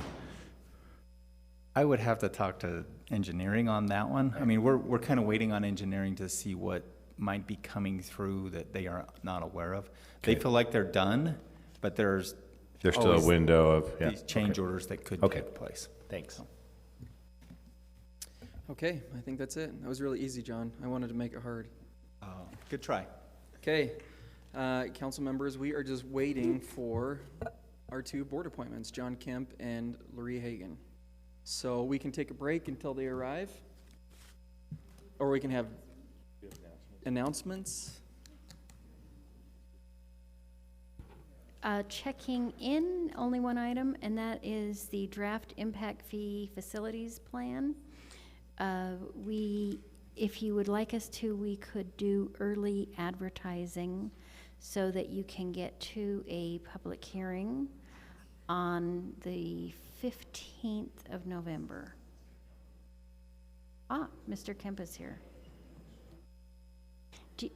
Let's finish our announcements and then Okay. we'll go to it. Okay, so would you like us to do advertising to try to get a hearing for November 15th? Or would you like us to just stick with December 6th? Impact fees. The earlier the better, right? I would like to get us on for the 15th, but my expectation is we would continue the hearing till the 1st of December, so there's 2 opportunities for people to comment. And maybe we would need to advertise both because I'm that would be a good idea, about the actually. number of days notice for the 15th. It takes a few days for Right. it to process, so. Okay, advertise both. Thank you, that's it. Okay, Mr. Kemp, come on up to the table. It's really hard. We're going to just grill you. This is for a board appointment for the City and County Building Conservancy and Use Committee. So what we normally do is just introduce yourself, tell us why you want to serve on this board, and then we'll ask you hard questions. Okay, great. I'm just kidding, though. It's really easy. Am I free to speak? Yes. Okay, great. My name is John Kemp, and I am I was born and raised in Salt Lake City, and heard about the opportunity to serve on this committee from a member Terry Wright, who had been serving on it for many years, and asked if I'd be interested. So I definitely was. I've got a construction background. I'm a director for Big D Construction, and just wanted to serve however I can. So that's who I am and why I want to be on the committee. Questions for Mr. Kemp? Well, great. We appreciate your willingness to serve. No, Mr. no, no, Kemp. I have a question. Great. What is your favorite feature of this building? I love the stone work on it. I've had a lot of opportunity to work on different stone buildings from Philadelphia to Salt Lake, so I've got a lot of experience doing that. Has anyone taken you on a tour from top to bottom? Yes, ma'am. Oh, good. Yeah, So we you- went a couple weeks ago. Great. Well, Has thank you for anyone your taken willingness to you do on this. the haunted tour from top to bottom? No. Okay, we can arrange that. I'd love to do that. Thank you for your willingness to serve. Absolutely. You'll be on the consent agenda across the hall. You don't need to stay, but if you want to go through a long meeting, you're more than welcome to go across the hall. Okay. But other than that, you're on the consent agenda. Okay, anything else? That's it. Okay, great, Told you thank it was you. really hard. Super. Thank you, appreciate it. Lori Hagan, who is looking to be appointed to the Community Development and Capital Improvements Program Advisory Board. So you pick wherever you want to sit, 4 chairs. Tell us why you're willing to serve and why you're interested in serving on that board, and then we'll open it up for questions. I love the city. I'm really happy to call this home. I've seen and been a lot of places and really love what is here, and I'm anxious for a chance to contribute, help maintain what we've got, and improve in ways we need to. Questions? Charlie, does I Ms. don't Hagan? have a question, but I just have a comment. Thank you for your And then I willingness do. to serve, and I think you're going to be a great addition to that board. And that's really tacky, but I'm sorry. Yeah. But thank you. I'm really honored to be considered. I appreciate it. Great. And Lisa? council members, I need to disclose that Lori is my friend. I'm proud of that.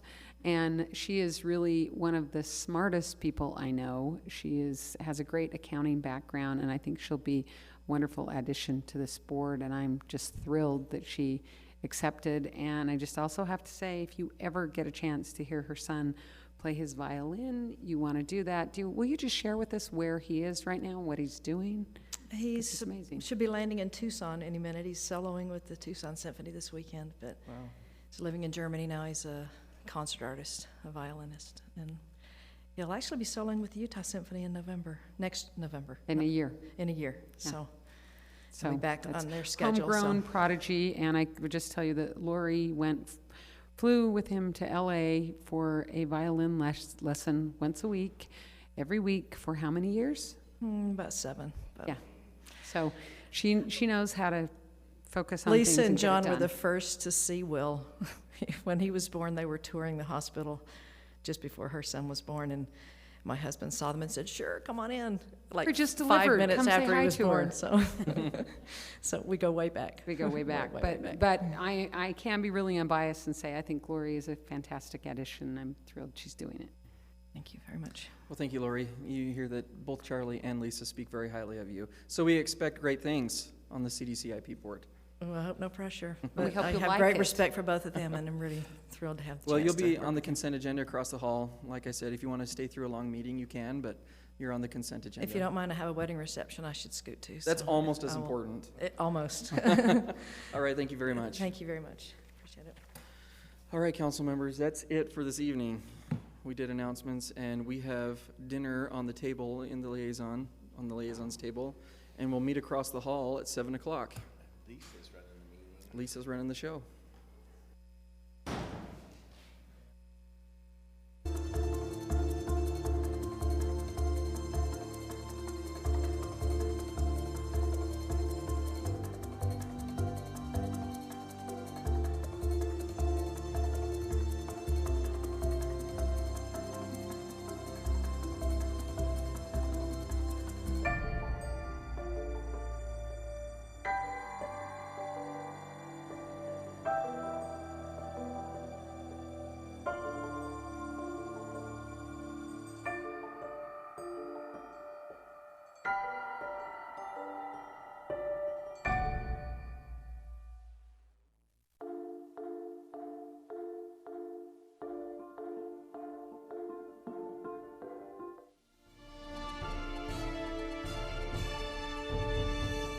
Thanks for watching Capital City News, your connection to Salt Lake City government.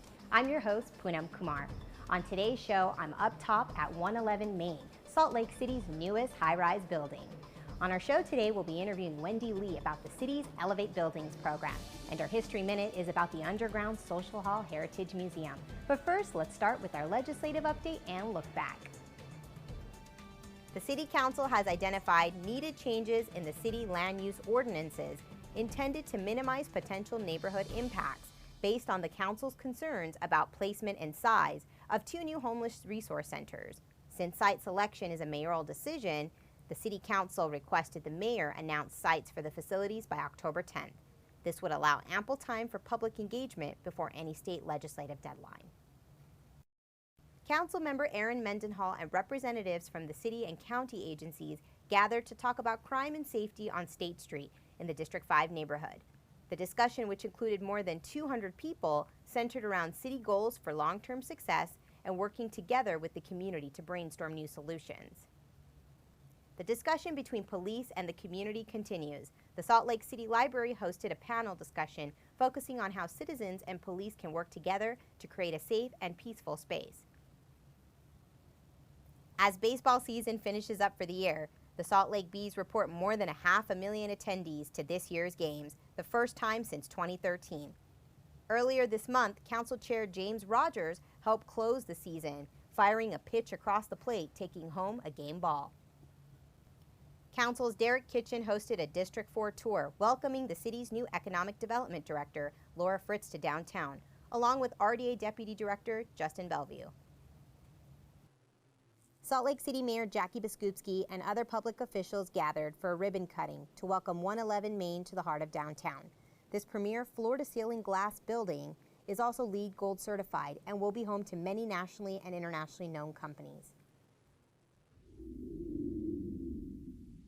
Salt Lake City is committed to improving air quality, and buildings play an important role. Wendy Lee, the city's energy advisor, explains more about how the city is working to improve energy efficiency.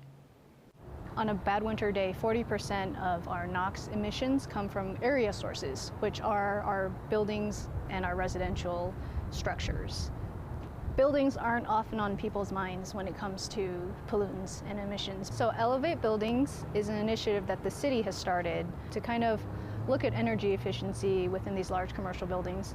A lot of people, when you talk about buildings, you don't see a smokestack or a tailpipe, so you don't realize that they're actually emitting pollutants, GHG and air pollutants. But they are, just like your home, how you burn natural gas. Buildings also burn fuel, they use electricity, they contribute to some of our emissions here in the valley, both air pollutants and greenhouse gas.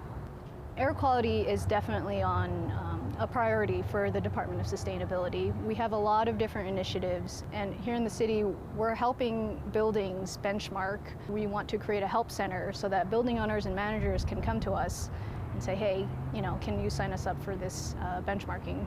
So we really want all of our buildings to be ENERGY STAR labeled. We want to know how well we're doing. We can't really save if we don't measure our energy in the first place. We really want this to be an economic development piece as well. We don't want to put burdens on building owners, but this really is, it's a market solution because you get the data out there, and from that data, it kind of spurs action.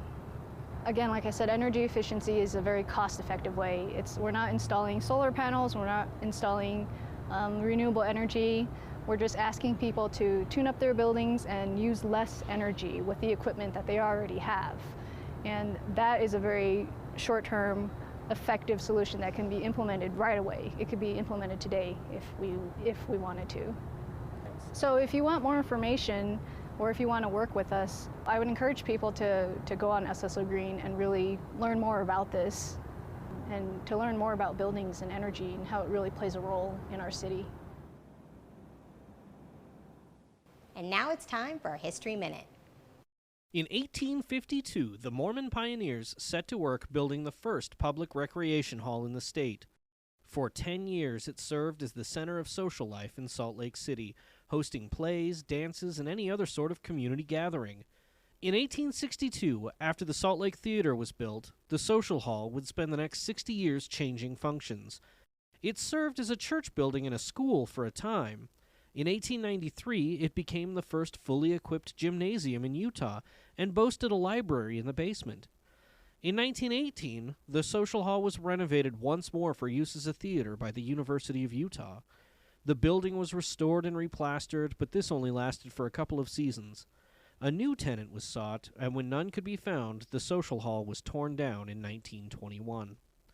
The building was forgotten until 1991 when workers building a tunnel beneath State Street discovered the original foundation of the building. It was decided that the foundation would be preserved and a museum built on site.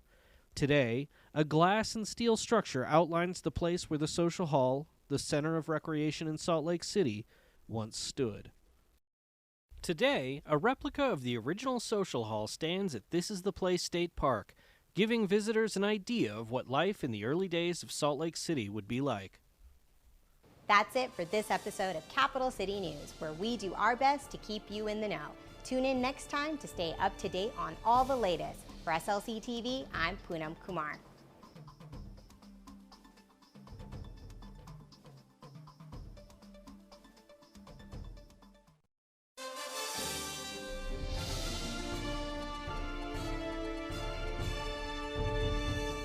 Thanks for watching Capital City News, your connection to Salt Lake City government. I'm your host, Poonam Kumar. On today's show, I'm up top at 111 Main, Salt Lake City's newest high-rise building. On our show today, we'll be interviewing Wendy Lee about the city's Elevate Buildings program. And our History Minute is about the underground Social Hall Heritage Museum. But first, let's start with our legislative update and look back. The City Council has identified needed changes in the city land use ordinances intended to minimize potential neighborhood impacts based on the Council's concerns about placement and size of 2 new homeless resource centers. Since site selection is a mayoral decision, the City Council requested the mayor announce sites for the facilities by October 10th. This would allow ample time for public engagement before any state legislative deadline. Councilmember Aaron Mendenhall and representatives from the city and county agencies gathered to talk about crime and safety on State Street in the District 5 neighborhood. The discussion, which included more than 200 people, centered around city goals for long-term success and working together with the community to brainstorm new solutions. The discussion between police and the community continues. The Salt Lake City Library hosted a panel discussion focusing on how citizens and police can work together to create a safe and peaceful space. As baseball season finishes up for the year, the Salt Lake Bees report more than 500,000 attendees to this year's games, the first time since 2013. Earlier this month, Council Chair James Rogers helped close the season, firing a pitch across the plate, taking home a game ball. Council's Derek Kitchen hosted a District 4 tour, welcoming the city's new Economic Development Director, Laura Fritz, to downtown, along with RDA Deputy Director Justin Bellevue. Salt Lake City Mayor Jackie Biskupski and other public officials gathered for a ribbon cutting to welcome 111 Main to the heart of downtown. This premier floor-to-ceiling glass building is also LEED Gold certified and will be home to many nationally and internationally known companies. Salt Lake City is committed to improving air quality, and buildings play an important role. Wendy Lee, the city's energy advisor, explains more about how the city is working to improve energy efficiency. On a bad winter day, 40% of our NOx emissions come from area sources, which are our buildings and our residential structures. Buildings aren't often on people's minds when it comes to pollutants and emissions. So Elevate Buildings is an initiative that the city has started to kind of look at energy efficiency within these large commercial buildings. A lot of people, when you talk about buildings, you don't see a smokestack or a tailpipe, so you don't realize that they're actually emitting pollutants, GHG and air pollutants. But they are, just like your home, how you burn natural gas. Buildings also burn fuel, they use electricity, they contribute to some of our emissions here in the valley, both air pollutants and greenhouse gas. Air quality is definitely on a priority for the Department of Sustainability. We have a lot of different initiatives, and here in the city, we're helping buildings benchmark. We want to create a help center so that building owners and managers can come to us and say, hey, can you sign us up for this benchmarking? So we really want all of our buildings to be ENERGY STAR labeled. We want to know how well we're doing. We can't really save if we don't measure our energy in the first place. We really want this to be an economic development piece as well. We don't want to put burdens on building owners, but this really is, it's a market solution because you get the data out there, and from that data, it kind of spurs action. Again, like I said, energy efficiency is a very cost-effective way. We're not installing solar We're not installing renewable energy. We're just asking people to tune up their buildings and use less energy with the equipment that they already have. And that is a very short-term, effective solution that can be implemented right away. It could be implemented today if we wanted to. So if you want more information, or if you want to work with us, I would encourage people to go on SSO Green and really learn more about this, and to learn more about buildings and energy and how it really plays a role in our city. And now it's time for a History Minute. In 1852, the Mormon pioneers set to work building the first public recreation hall in the state. For 10 years, it served as the center of social life in Salt Lake City, hosting plays, sort of community gathering. In 1862, after the Salt Lake Theater was built, the social hall would spend the next 60 years changing functions. It served as a church building and a school for a time. In 1893, it became the first fully equipped gymnasium in Utah and boasted a library in the basement.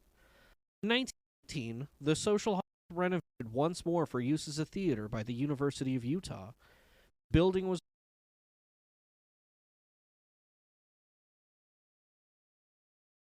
could be